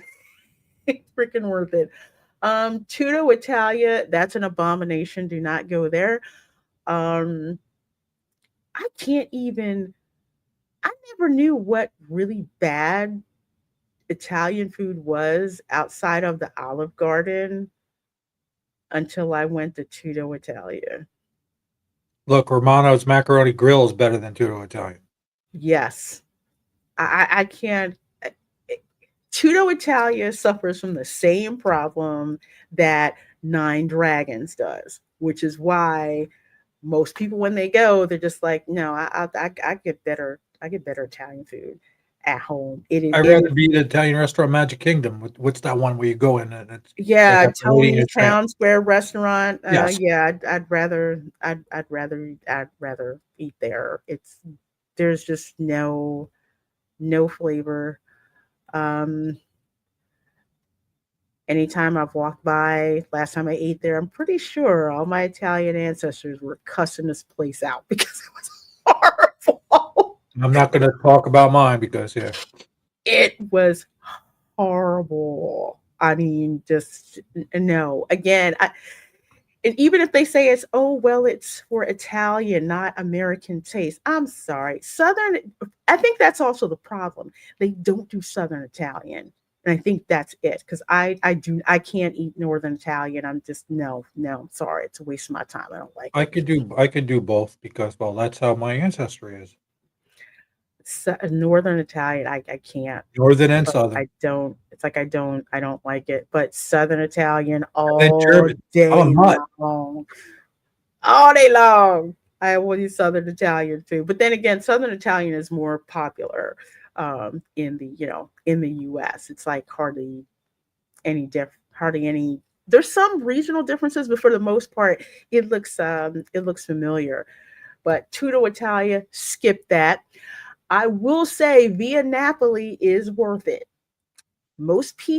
Disney pizza sucks, but the pizza at Via Napoli is actually good. They have three of those ovens, the pizza ovens, and they've got like the artwork on the front of the ovens. They look really, really cool. You can actually get pizza to go. They have like this fried dough rolled in powdered sugar. I don't freaking know what it's called, but I know it was freaking Fleet. good. Okay. It's called Fleet. I guess that's what it was. Fleet. I couldn't get enough of it. Sometimes they'll have a filling, sometimes it won't. Okay. This one it didn't have a filling. It's so like it's almost like a Zepla, but it's not. I just know it was fried and it just with the powder, it tasted so Yeah, good. my mom would call it Fleet. Fleet. Well, it was delicious. I enjoyed eating at Via Napoli so much. Usually, if you cannot get a seating at Via Napoli, but everything's open at Tutto Italia, that tells you I do not like Tutto Italia. I love Via Napoli. Even inside the restaurant is gorgeous over at Via Napoli. Abra says, I always liked shoyu and miso ramen before I grew to like tonkotsu ramen. Yeah, miso ramen, yeah, not really a fan of. Tonkotsu ramen, I will take that in a pinch, but shoyu ramen, man. Even when I make a bootleg version at home, it's so delicious. I wish Morimoto would bring it back at his restaurant. Did you see Beer Guy's message to you there? Morimoto is doing a monthly special. No, I didn't see that. For a whole year to celebrate 10 years at the spring. We didn't even look at the menu when we were there last time. Menu. Get the Thai iced tea. I'm gonna tell you right now. You got to get Thai iced tea. I used to get a coffee at work at a place on the, center. It was called a tie wall. Talk about caffeine overload. It was glorious. Considering how much you're spending to get in the park, might as well splurge and max that card out. Yeah, but be judicious about where you spend it. Here's the thing. They have the dining packages, but they are used to fill up certain reservations. Usually people aren't there for breakfast between at 10 and 12, lunch between 2, dinner between 2 and 5. People aren't usually there. So they use these to fill up those spots. So you have to pay attention to which restaurants are available because the good ones will sell out. Like Via Napoli will sell out. Tep and Edo, mainly due to price, not because of quality. Probably the close to the last ones to sell out. Tutto Italia, they'll always have spaces. Spice Road Table will sell out. Rose and Crown will sell out. Crazily enough, Cellier will actually sell out. I don't get it. Hacienda de San Angel may have some. Creperie de Paris that never sells out. Well, that place that sells out and you don't know why, they're probably Kimmel fans. Bad taste. Bad taste. There's also a same-day walk-up option at the Regal Eagle Smokehouse. I have never seen it, so it's day of. So if you're interested in this, as soon as you get to the park that day, find out if there's any walk-up option available over at the Regal Eagle, and that's same day, $41. I heard the foods is pretty good. I haven't tried Regal Eagle myself, but I've heard really good things. No way real Italian food would run circles around their excuses. I don't know who's running Via Napoli, but they need to go back to Napoli. All right. Via Napoli Tutto Italia. Excuse me, I'm sorry. Shame on me. Yeah, Tutto Italia is horrible. Horrible. Yes, Via Napoli is very good. Very good. Very good. I once had an Italian chef scream 2 inches from my face because I didn't add enough salt to the pasta water. He tasted my uni pasta, then the water, then I was cooked. Real Italians don't play. No. I can tell you right now, that's so true. They do not. My mom screamed at me for doing the same thing. I didn't do it right when I was a kid. They don't I had to play. learn. Tell you, they don't. They would get along with Creole chefs in New Orleans. Actually, one of the best Italian restaurants I went to was in New Orleans. Crawfish ravioli. Ooh. Holy smokes!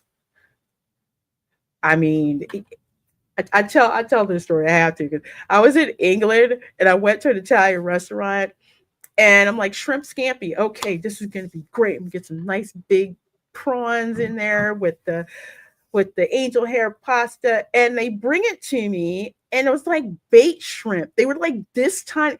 I was so pissed off. I've been looking like that is not No. the kind. That is not the kind of shrimp scampi that you would get, say, in New Orleans or down south, or even in the US in general. We're used to big fat shrimp in it. Yeah, I was like, what the heck is but yeah, I didn't find out till a couple years ago that you had to put salt in the water you boil the pasta in, that it's supposed to be salty. You didn't know that? I didn't know that for years. I learned it at 10 because my mom screamed at me when she was teaching it. She goes, "You didn't put enough salt in there." I go, "What do you mean salt?" Yeah, I never got the end of that. Well, we didn't have at home. We never really made Italian food because my father would complain that Italian food upset his stomach, although he'd eat a whole bunch of other crap. But you want to know the funny thing? Guess which part of my family the Italian ancestry comes from? Don't know. My dad's side of the family. Oh boy. So I didn't know at all that that's what you had to do until maybe 5 years ago. And I'm watching a a cooking show on the Food Network with Chef Ann Burrell, R.I.P. my dear. She's like, yeah, you have to make the water salty like the ocean. I'm like, really? And then I tried that. I'm like, oh my gosh, I cannot freaking believe I've been subjected to boiling pasta in water with no salt. Yeah, yeah, yeah. There's a couple of brothers who approve, disapprove Italian dishes on YouTube. Forget their name now, but the word lion was part of the channel name. I've seen their shorts from time to time. Yeah, I'm gonna have to review like some of those dishes, like European dishes, and critique them, see which ones I like. Yeah, I'm gonna have to do that one day. It's kind of funny.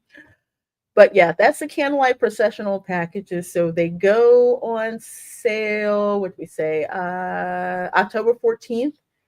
You need a credit card guarantee. That's just a guarantee that you show up. If you don't, they charge you $10, I think, per person for the fee. So, one, find out who it is, which narrator you want to see, and two, lock in that dining package if you want a guarantee of seeing them. And especially if you want to see Gary Sinise, that one's going to go really, really, really fast. And then Ralph Macchio. And then I guess the Fonz. I don't know, but probably what's going to happen. Gosh, we kind of went a little over, but that's okay. That's okay. We'll go through this really, really, really, really quick. First of all, oh my gosh, 395 of you guys watching between YouTube and X. I wholeheartedly appreciate that. Folks, please do make sure that you subscribe to Tom. Make sure you subscribe to Erica. Make sure you subscribe to me. I'll have those links in the description box at the end of the video. Well, Tom and Linda and I went to Disney Springs on Thursday. Kind of check out some of the food offerings, especially at Jock Lindsay's, because remember we were looking at the foodie guide and they had like the mummy hot dogs, I think. Oh yeah. Is what they were. But yeah, at Disney Springs, they have Halloween offerings from the 19th through October 31st. So you do not have to go to Mickey's Not So Scary Halloween Party. You can go to Disney Springs, free to park, and they have plenty of offerings for Halloween. So we kind of tried a couple of things. And remind me what this drink was. This was. This what I know. Linda. I keep calling it the green drink. Linda, you're in the chat. What was the name of that? I forgot it. Because it looked really good. I think it had blue curacao, two kinds of rum and blue curacao in it. So let's see what she says. And it looked absolutely delicious. Linda was definitely enjoying. This is like the first thing I saw when I sat down at the table. I'm like, oh, what's that drink? I think it was was it $14.95 or something like that? Yeah. Let me see if I can find the I think so. Yeah, this was at Jock Lindsay's Hangar Bar. It's walk up. There's no reservations, and I want to say the whole place is decorated like Halloween from the 1930s. So you're going to see a lot of like throwback Halloween art. It's decorated inside, also decorated outside on the deck. That same deck where Tom and I were discussing just how that heist happened. Yep. Oh, she says scarab or something. Okay, scarab. Okay. Scarab something, yeah. Okay. It was a very, very very good drink. And yeah, Linda was definitely enjoying it. Yeah, Brendan will be he will be popular too. Yeah, definitely. So yeah, that's a scarab drink. I think that was $14.95. Two kinds of rum, blue curacao, and something else. I think that was in it. So that was I took a sip of that. That was good. And I'm like, yeah, it's too good because I'd be down in those things. It'd be very bad. Let's see. So that's where we were at Jock Lindsay's Hangar Bars. You see some of the Halloween decorations they got there, which looks really cool. I like the atmosphere there. Abra says it sounds like a blue Hawaii. Yeah, it kind of does. The There's something presentation was great, else. though. Which one? Presentation of everything was great. Yes, it was. It She was had pineapple in it too. That thing, pineapple. Okay. yeah. The Oh sausage. yeah. Speaking of presentation, what happened when we got this stuff? Yeah, you take the lid off that coffin and it screams. Yes. Screamed like a Coolest- mummy. Coolest thing ever. They bring it out. It's like a casket. Because I'm like, what the heck is this thing? And then they take the top off, and you hear the screaming. Yeah, because we ordered before you got there. I ordered the appetizer. You were there a couple minutes after us. Mm-hmm. So that's why I ordered it, and they came, and you were like, "What the heck is that?" Yeah, that look. So yeah, these are the little mummies and the little sausages, and the sauce going shogi was pomegranate mustard, which is very interesting. It didn't taste good. fruity. It didn't taste mustardy. It was an interesting combination. I didn't love it. I didn't hate it. It was okay. It was okay. I guess when I thought pomegranate, I would have thought it would have been a little bit sweeter, but it wasn't. So instead of your like bog standard mustard or even I guess stone ground mustard, they mix it with pomegranate. So that was interesting. Yeah. It was a good taste. The hot dogs, they were good. Yeah, no, they were sausage. They were actually sausage. Oh, it did sausage Yeah. and then like I want to call it it's not biscuit dough. I want to say it's like the dough you'd use in a pie crust. Yeah, it was kind of. It wasn't. Didn't fall apart like biscuit though. Yeah. That makes sense. The sweet and tannic qualities of pomegranate would balance out the acid and spice of mustard. Yeah, it was very interesting. I would want to try it at home actually to see how that would work. But that was good. This was my favorite. This is the one I told my sister she has to make at home with my nieces and nephews. So you've got let's see, hot Nashville honey fried chicken tender. She got that. You've got, let's see, cheddar spice biscuit sliced in half. Then you've got like a dill pickle tongue, usually to the side. That's why it looks kind of like that. And then you've got a slice of provolone cheese, kind of snipped out. So it looks like teeth. And yeah, 2 queen olives on the top for eyes. I love pimento stuffed green olives. I grew up eating Yeah, we gave you all the olives. Yeah, they gave me all the olives. I don't like black olives. I don't like those, but I love Spanish queen olives. The queen olives are way bigger than like the little tiny cocktail ones. So these were very, very good. Some spice. It was good. It was good. And just hilarious seeing the presentation of these. But I've actually seen these somewhat before at Mickey's Not So Scary Halloween Party. Okay. But I didn't get a chance to try. I think it was a burger. It was a burger that looked like this. So this is with biscuits. So it's something very easy that you could do at home if you were so inclined to do so. So yeah, that was good. I love that. Then we went over to Gideon's. We went over to Gideon's. Just to remind people, when you go to Gideon's, every month there's a new card. So it's got the menu on the back, and then it's got the artwork on the front. I will tell you, the artwork is collectible. People actually sell them on YouTube. They're kind of like one of a kind. They have a certain run and then they're done. Nice heavy stock. So it's not like a flimsy menu. that they give you. So it's nice they give you like this little collectible card. So that's due for this month. I don't know who they're going to have for October, so I'm looking forward to that. But for this month, we've got like Maximilian Wisenwell, and I forget the artist who does this, but the art's amazing. My wonderful neighbor next door, when I told her we went to Gideon's, her Mhm. first thing was, "How did you get in?" The lines are usually crazy. I was dying. I'm like, we stood in line for 5 minutes. What? Yeah, 5 minutes. No.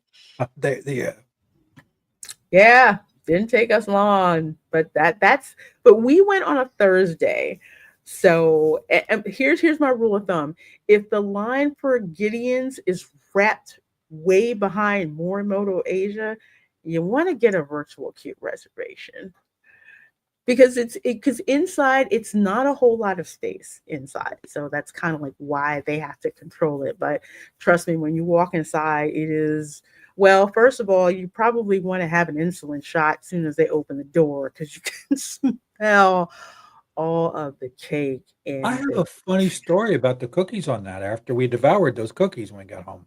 oh yeah, My sugar did not spike instantly like I was planning. really? It it was totally different. They must use some really good quality crap because I didn't get like that high fructose corn syrup freaking Mhm. instant rush. It broke They down a lot better than I thought. Yeah, they do. Actually, with Gideon's, they don't use as much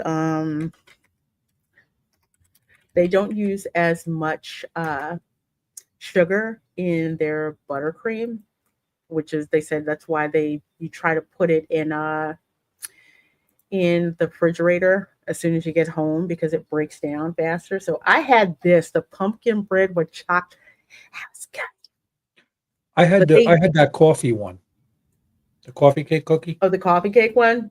Yeah, the one that was the daily one for the morning. Yeah. Mm-hmm. Yeah, they use really high quality ingredients with all their stuff. It's 100% handmade. The cookies and cakes take over 24 hours to prepare. Some of them do sell out, especially the limited edition, and you're limited to 6 cookies of like each flavor of any flavor. You're limited to 6, and if it's a limited edition, I think you're limited to 2 because You they know, do I only bought sell one out. for me and Linda each, and I regret it. I should have bought more. Mm-hmm. Cookie pre-order page. That's a Well, bad it's thing to definitely show me. it's not in Disney Springs. It's at another location. It's not the Disney Springs Okay, I was Disney just like, say Springs what? location. Yeah, they don't. So like this is like what they have. They always have their standard cookies, and then they have like the limited edition cookies that they have. Like they also have cookie bites. They have those there too. Um, I'm just waiting for the Bride of Frankenstein cookie and the Bride of Frankenstein cake, which they'll have next month. They usually have that, and then they have the Frankenstein cake. Like the Frankenstein cake is dark chocolate with like M&Ms, and yes, wait till you see it. We every year it's like October I get the stuff, and then for Christmas they have the Krampus cake and Krampus cookies, and then they have the Kris Kringle cake and Kringle cookies. Yeah, the Kris Kringle cookies has like sparkly, shimmery sugar. Well, unfortunately, since we've been in there, I'm pretty sure Linda's going to make sure that becomes a stop when we go to the Springs. Because her comment that chocolate chip cookie was the bomb, huge. That's code for we're going again. I was told literally while we were there, camera girl says, "Yeah, get me a cookie, cookies and cream cookie." Oh, and of course the cold brew. The cold brew is amazing. Cold brew was awesome. Yeah, I had the pumpkin chai cold brew, which was absolutely delicious. So they usually have the specialty cold brew, and then they have their standard cold brews, like their nitro cold brew, peanut butter cookie, butterscotch, I had French the toast, butterscotch and one. crashes. Yeah, you really like the butterscotch one. Oh, I'd go. Listen, if it was closer, most likely I'd just be in line and get one of those. They are really good. I mean, I didn't think the cold brew would be that good, but they were. But yeah, gotta try those cookies, cake, and cold brew. And then if you is it better than Joffrey's? That one, yeah. Yes, that one Especially one, is yes. The one at Joffrey's, I like it's refreshing, but it's not a handcrafted one. It's good to get you going. I mean, I will not turn down a Joffrey's cold brew, but Gideon's cold brew is next level. I wouldn't turn down shaken Jamaican cold brew ever because I love it, but the spice just, oh my gosh. Linda says a close tie. I kind of agree. Yeah, it is a close tie. It depends on like what you're in the mood for. It depends on the cold brew, which if you want a dessert cold brew or just something to grab and go. That's exactly it. You know, a dessert cold brew like what I had at Gideon's, that's like, okay, that was just decadent in any way, shape, or form. To me, a regular cold brew is okay, this is going to get me going. It tastes great. It's less acidy, and let's go. Mm-hmm. Nitro cold brew, same way. But I want to try a regular one from Gideon's and see how it is without being, Mm-hmm. and then compare them. Would that be a good thing to do? Get a Joffrey's and a Gideon's and see how they compare side to side. Because Joffrey's is right down around the corner. Where Hit you can get Gideon's first. Yeah. Get the cold brew, a regular cold brew there. And then go down here. Stop at Joffrey's, get one, set up a blind taste test, and we'll just do it with a blindfold on. Yeah. You can get a chai latte with Kahlua. You can get a Joffrey's espresso martini with Grey Goose vodka and Kahlua and cream. Oh my gosh. Iced tea and signature frozen lemonade topped with Grey Goose vodka. Yeah, so Gideon's is right down around the corner. So you can go and pick up stuff from Gideon's. This is Erin McKenna's bakery. That was good too. Yeah, I remember we were talking about it on the channel. I think it was last week or the week before last week about this new bakery that it opened. So yeah, this is Erin McKenna's bakery, right down there next to the Chapel Hats, which is next to. I should have bought that leather hat. That hat was awesome. It looked good on you. But yeah, they have cinnamon roll cupcakes. Cinnamon rolls, cupcakes, cookies, cookie sandwiches, pineapple upside down. That vanilla donut was awesome. I was shocked. Yeah, I'm not a vegan person at all, but usually when it comes to baked goods, vegan goods are actually pretty good. They even have a Tres Leches cake. This is vegan free, so it's made with they have, I think it's almond milk, oat milk, and there's another one that I'm missing. But it's vegan, so it's not like the classic Tres Leches. I'm lactose intolerant, so that's why I can't touch a Tres Leches cake unless somebody makes it lactose free. So which I do, but it looked good. It comes in like a nice little square thing. Pick it up to go and pick it up. Here's like banana tea cake, lemon tea cake, everything bagel, Mexican wedding cookies. This apple upside down cake looks so good. And on the bottom is like a dark chocolate crumb cake that they have. And that's just the stuff that's up top. And then here you get in the case. They've got, so you guys got the vanilla cupcake. Linda got the vanilla cupcake. She got a vanilla cupcake. I got a vanilla donut. And they gave her the cupcake in a little Chinese takeout box. It was hilarious. I like that because it did, because the cake wouldn't move around. The cupcake wouldn't move around and get smushed and everything. But yeah, that was cute. That was in a little takeout thing. They've got, let's see, cake pops, hostess cakes. There's a Cookie Monster cupcake right down there. I like that That one. was funny. That was cute. Yeah, that vanilla cake she got was right next to it, right there. Mm-hmm. Yeah, right there. That's a Tres Leches bar. That's I up thought there. about that. I really thought about that. And when she's like, "Oh, you need a spoon to eat it," I'm like, "That will make the trip home. I can't. I just can't. I No. can't." Nah. For people who don't know, Tres Leches cake basically it's a sponge cake, but you mix like three milks, and it's Tres Leches. I think it's uh sweetened condensed milk, whole milk, and I think it's goat milk, I But I think. think she did. They made it differently because they don't use those in the vegan stuff. No, they use oat milk. I think it's oat milk, almond milk, and I think soy. Was it soy? I think it's soy milk too. So they use those to make it vegan, which is great. Again, if you're lactose intolerant, it's perfect. So they have pumpkin pie down there. That's a thin mint cookie. Believe it or not, there's like chocolate cookie thins and mint on the inside, and they got whoopie pies and their own hostess cupcakes. I have to try that caramel cinnamon cupcake because I didn't get that last time.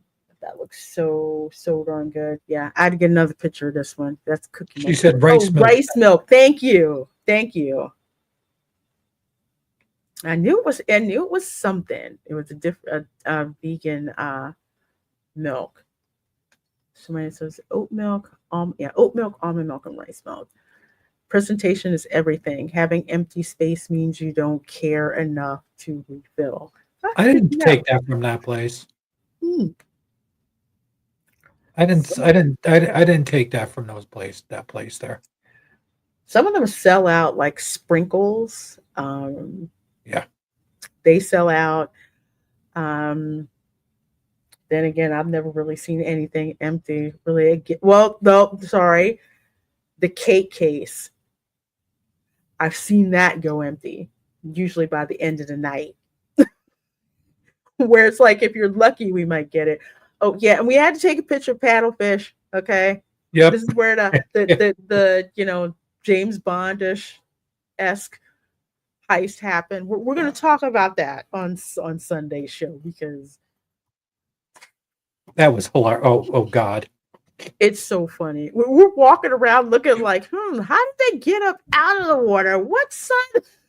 We're looking at stuff and there's a poor guy there by like reservation. I'm going to walk up to him and go, "Excuse me, do you have scuba gear?" I didn't want to get arrested. It was just so funny. We're gonna talk about that. This is the Wonder Made marshmallows. So they're homemade marshmallows, and not just any kind of marshmallow, but boozy marshmallows. Did we buy some to bring home? Yes, we did. How long did they last? They're going to last until November, Oh. but they're not good. They're not going to last until the end of next month when my brother gets here. So it depends on which way. How long do you mean they'll last? Mm-hmm. Well, they have really, really good flavors in there. Oh my gosh. Between key lime pie to bourbon to snickerdoodle, pumpkin pie, fireball. Yes, as in whiskey, fireball. Did you see they offered like a Rice Krispie sandwich marshmallow type thing? Like a Rice Krispie treat No. sandwich. Yeah. Linda got an email from them with that on there because of the receipt saying, "Hey, come in and try this stuff." Mhm. She showed it to me. I'm like, "Well, damn it. I'm going to have to go back again. This is like entrapment. I'm not liking it." Well, I am, but I'm not. Well, I got they give you samples. So I got one that was sealed up in a bag. I had my Invisalign in, so I couldn't eat it then. They're really good. If you have Did you never try it? had, yeah, I did. It's delicious.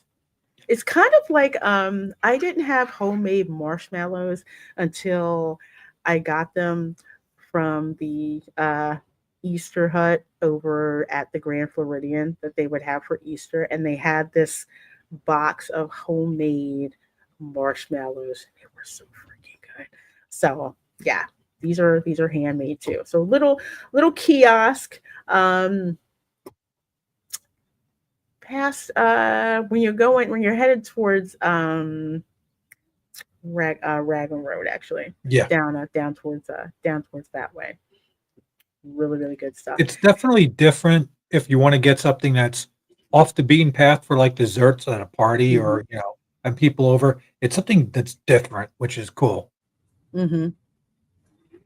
Yeah. So delicious. Oh my gosh. So that's definitely one to check out. Yep, see? Boozy marshmallows. That'll make people stop. That's what made me want to go look. Who you kidding? Bourbon. Oh, I love bourbon. Oh, you got 15% off the next visit? Oh, nice. Nice. I look at bourbon, which reminds me I have to make my maple bourbon meatballs. Instead of breadcrumbs, I use cornbread instead. Oh, really? Yeah. Use that instead. And then bourbon, brown sugar, glaze just kind of simmers in. It's really good. One day I had a bottle of wild turkey sitting around. I wanted to do something with it. So I made. You didn't drink it? No, I didn't. Here's the thing. I don't really drink that stuff. I use it to like cook with. So I made bourbon spice cupcakes where I had bourbon in the cake, in the cupcakes, and in the icing as well. And I made the bourbon meatballs too. Yeah, I just get like top shelf liquor and then save it. Then if I want to make something. I'm going to keep you away from my Angel's Envy whiskey then. Mm-hmm. Yeah. And any Kraken or Sailor Jerry's. But I need both of them actually in my life.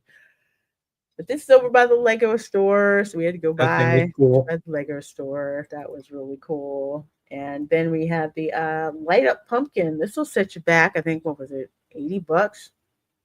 I think. She posted it. Sorry. Oh yeah, they said they had Rice Krispie treat sandwiches with chocolate. I didn't see any of those. Oh, okay. That was the boozy place. Okay. Yeah, they have these, so they're there, not really selling I can't believe all they're on that sale. great. Yeah, these are on sale. Last year, these were like $100. They came back at $100. But I haven't seen them drop like this early. So I think the thrill is gone when it comes to these. Yes, Mr. Milk Toast, $80. It was $80 for this light up Mickey pumpkin from Disney. You can actually get a bootleg version, go to Walmart. And they have the light up wreaths here. $75. So they were not exactly flying off the shelves, as you can understand. Yeah, it's nothing that's worth $75. And you could actually make Erica did. You could actually make your own of one like this, even bigger and cheaper. You can actually do that. But for some folks, they don't want to do that. They want to buy it right off the shelf. And speaking of things right off the shelf, I need to have this. It's pretty obvious Disney merchandising. I looked at the stuff I would have from the laughed if you Super would have Nintendo that on store. your head and walked around with it.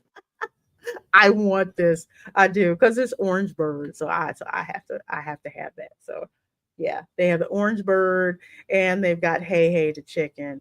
I should have bought one for each of you and had you and Linda walk around with that because I was cracking up the rest of the day.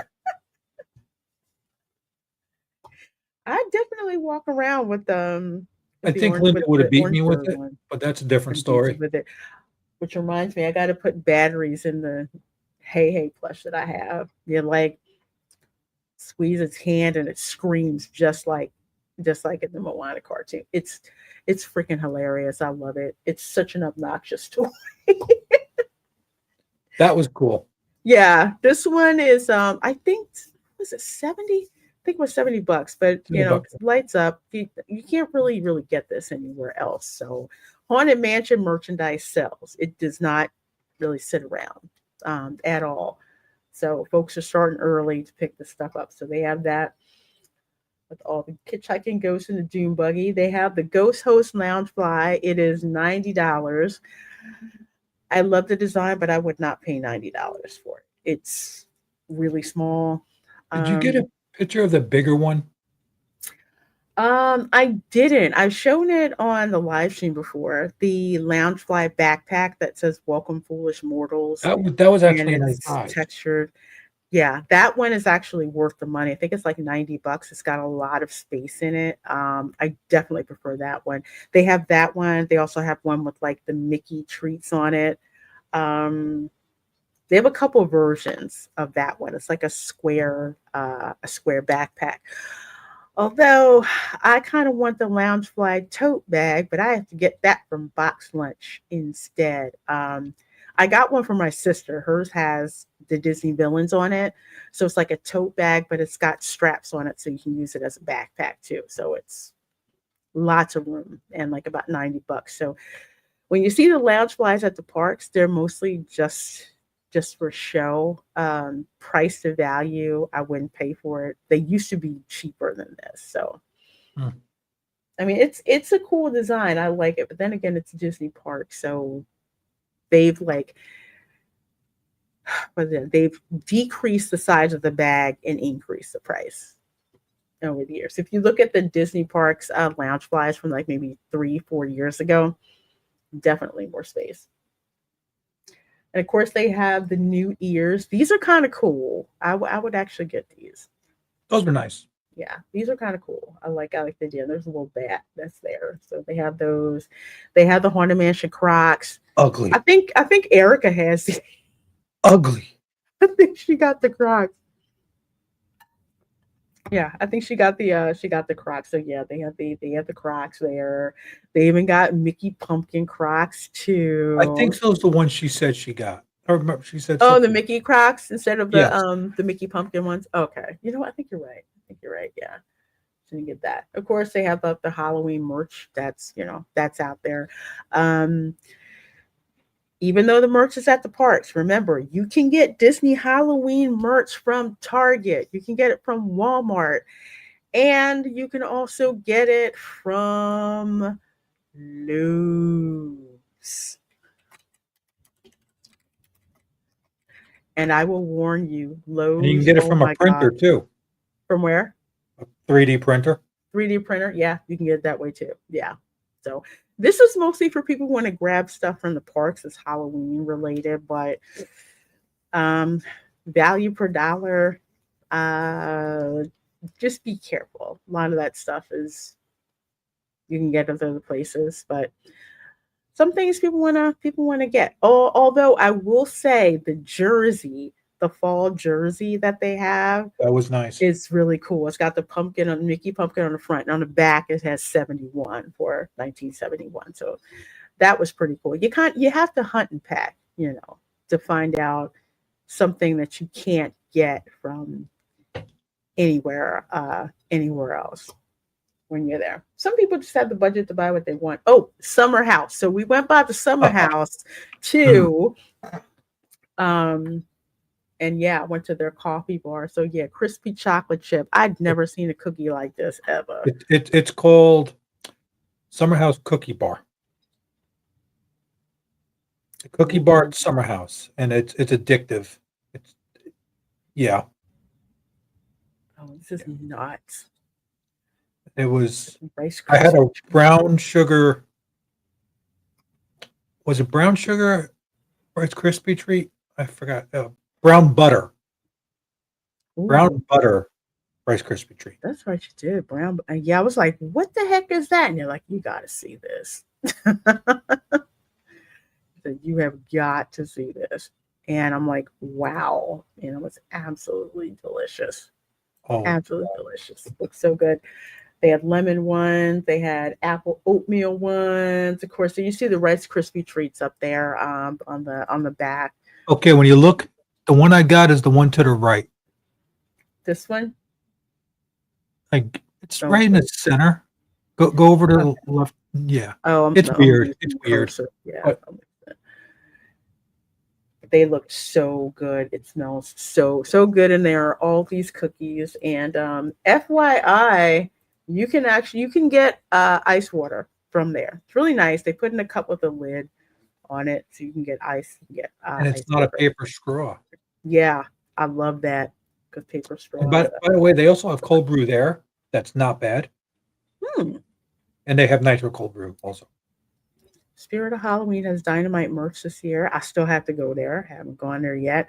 I want to go to the one on International Drive, the one that looks like a zombie took over the New York subway. Okay. Yeah, I need to go there. I keep forgetting about that one. More affordable at Target, Walmart, Lowe's, Five Below, and Daiso. Yes, yes, you got to check it out. How do you like that presentation, Shogi? It's so many cookies, so many cookies. And well, and ignore this one because I saw it and I'm like, oh, I like those in the back. Sunglass Hut. The lady had the nerve to tell me, oh yeah, it's Chanel and they're over there. I'm like, daggone it, me and my That was expensive hilarious. You and Linda are looking like, ooh. I'm like, I want it. It's so cool. I'm like Chanel. Yeah, okay. Nah, don't wanna mess with that. But yeah, me and Linda, we went to go look at the Chanel frames anyway, because daggone it, we just had to. She's like, I like the color. I'm like, you ain't gonna like the price tag. No whatsoever. Well, folks, as always, it's been an awesome show. Thank you guys for hanging out with us. Hope you enjoyed it. Hope you had fun. Tom, what do you have going on and where? Well, tomorrow I'll be hanging out with you again. Yep, that's right. I'm not sure if Ron's going to have a show or not. I got to find out. That might be for yours, or I do not know. So between Ron's show, your show, maybe show up on Dad Man's, and been making some kind of random appearances on Pro Show with Lauren and Connor and some stuff. And I'm working on stuff in the background still. I've been slacking. Oh, okay. Yeah, you're doing great. You're doing great, folks. Over $500 for those turquoise ones I liked, and that's without lenses. That's true. Yeah, I turned it over, and we're like, okay, I'm gonna put it back. But you know what? They know you. They can tell when you walk in exactly where to steer you, brand wise. And I hate it because they always get me the expensive stuff. I want the animated Chewbacca, Christmas Chewbacca from Home Depot. Home Depot is a trap. It's a trap. Man, if you have $5,000, you can have animatronics like Disney worthy. Actually, probably better than Disney with some of them. But yeah, it's insane. It's absolutely insane. Well, folks, as for your girl, let's see, tomorrow. Well, no, tonight, 8 p.m. Eastern, watch party for the movie Scream. We're going to be watching that along with Retro Nerd Girl. I cannot wait. I haven't seen Scream in I don't know how long. After Scream, that kind of went in the toilet with the subsequent ones. But yeah, watching Scream. Sunday, 8 p.m. Eastern. Welcome to Florida. It's Florida Man, the Disney Guest Edition. So many things that Disney guests do at the parks. We've got our favorite body cam video as well. And of course, we will be talking about the paddlefish restaurant heist at Disney Springs. So yeah, it's going to be. I can't wait for this. It's going to be an absolutely packed show. And of course, Tuesday, Spice Lounge, we are going to be talking about everybody jumping on the Jimmy Kimmel bandwagon. Why? Because they want to shame you guys into being happy he got suspended. And they think you have short memories, So we're going to talk about that because there's a reason all of these celebrities that time forgot have come sneaking out of the woodwork to wave their hands and scream. So we're going to make them remember we haven't forgot the nonsense that they've tried to do since 2020. We didn't forget that. So we're Or going to that. talk about that. That's true. That's true before that, but 2020, that's definitely the big boom flashpoint where they lost their freaking minds. And it's like, oh no, we can't never let these people run rampant again, you know.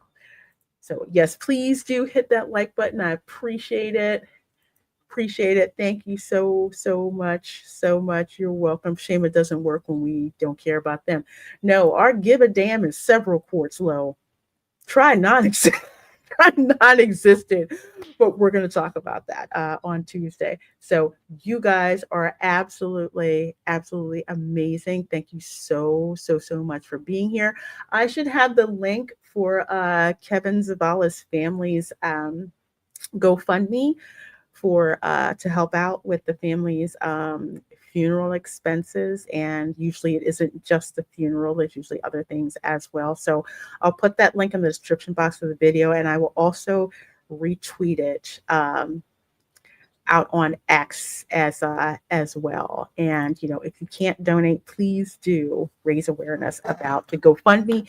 It is official. It is legit. It won't bring back their family member, but it will give them some, you know, some peace and some ways to handle some practical expenses. So you guys are awesome. Thank you so much. We will see you next time. Good morning, good evening, good afternoon, wherever you are. We'll see you next time. Bye.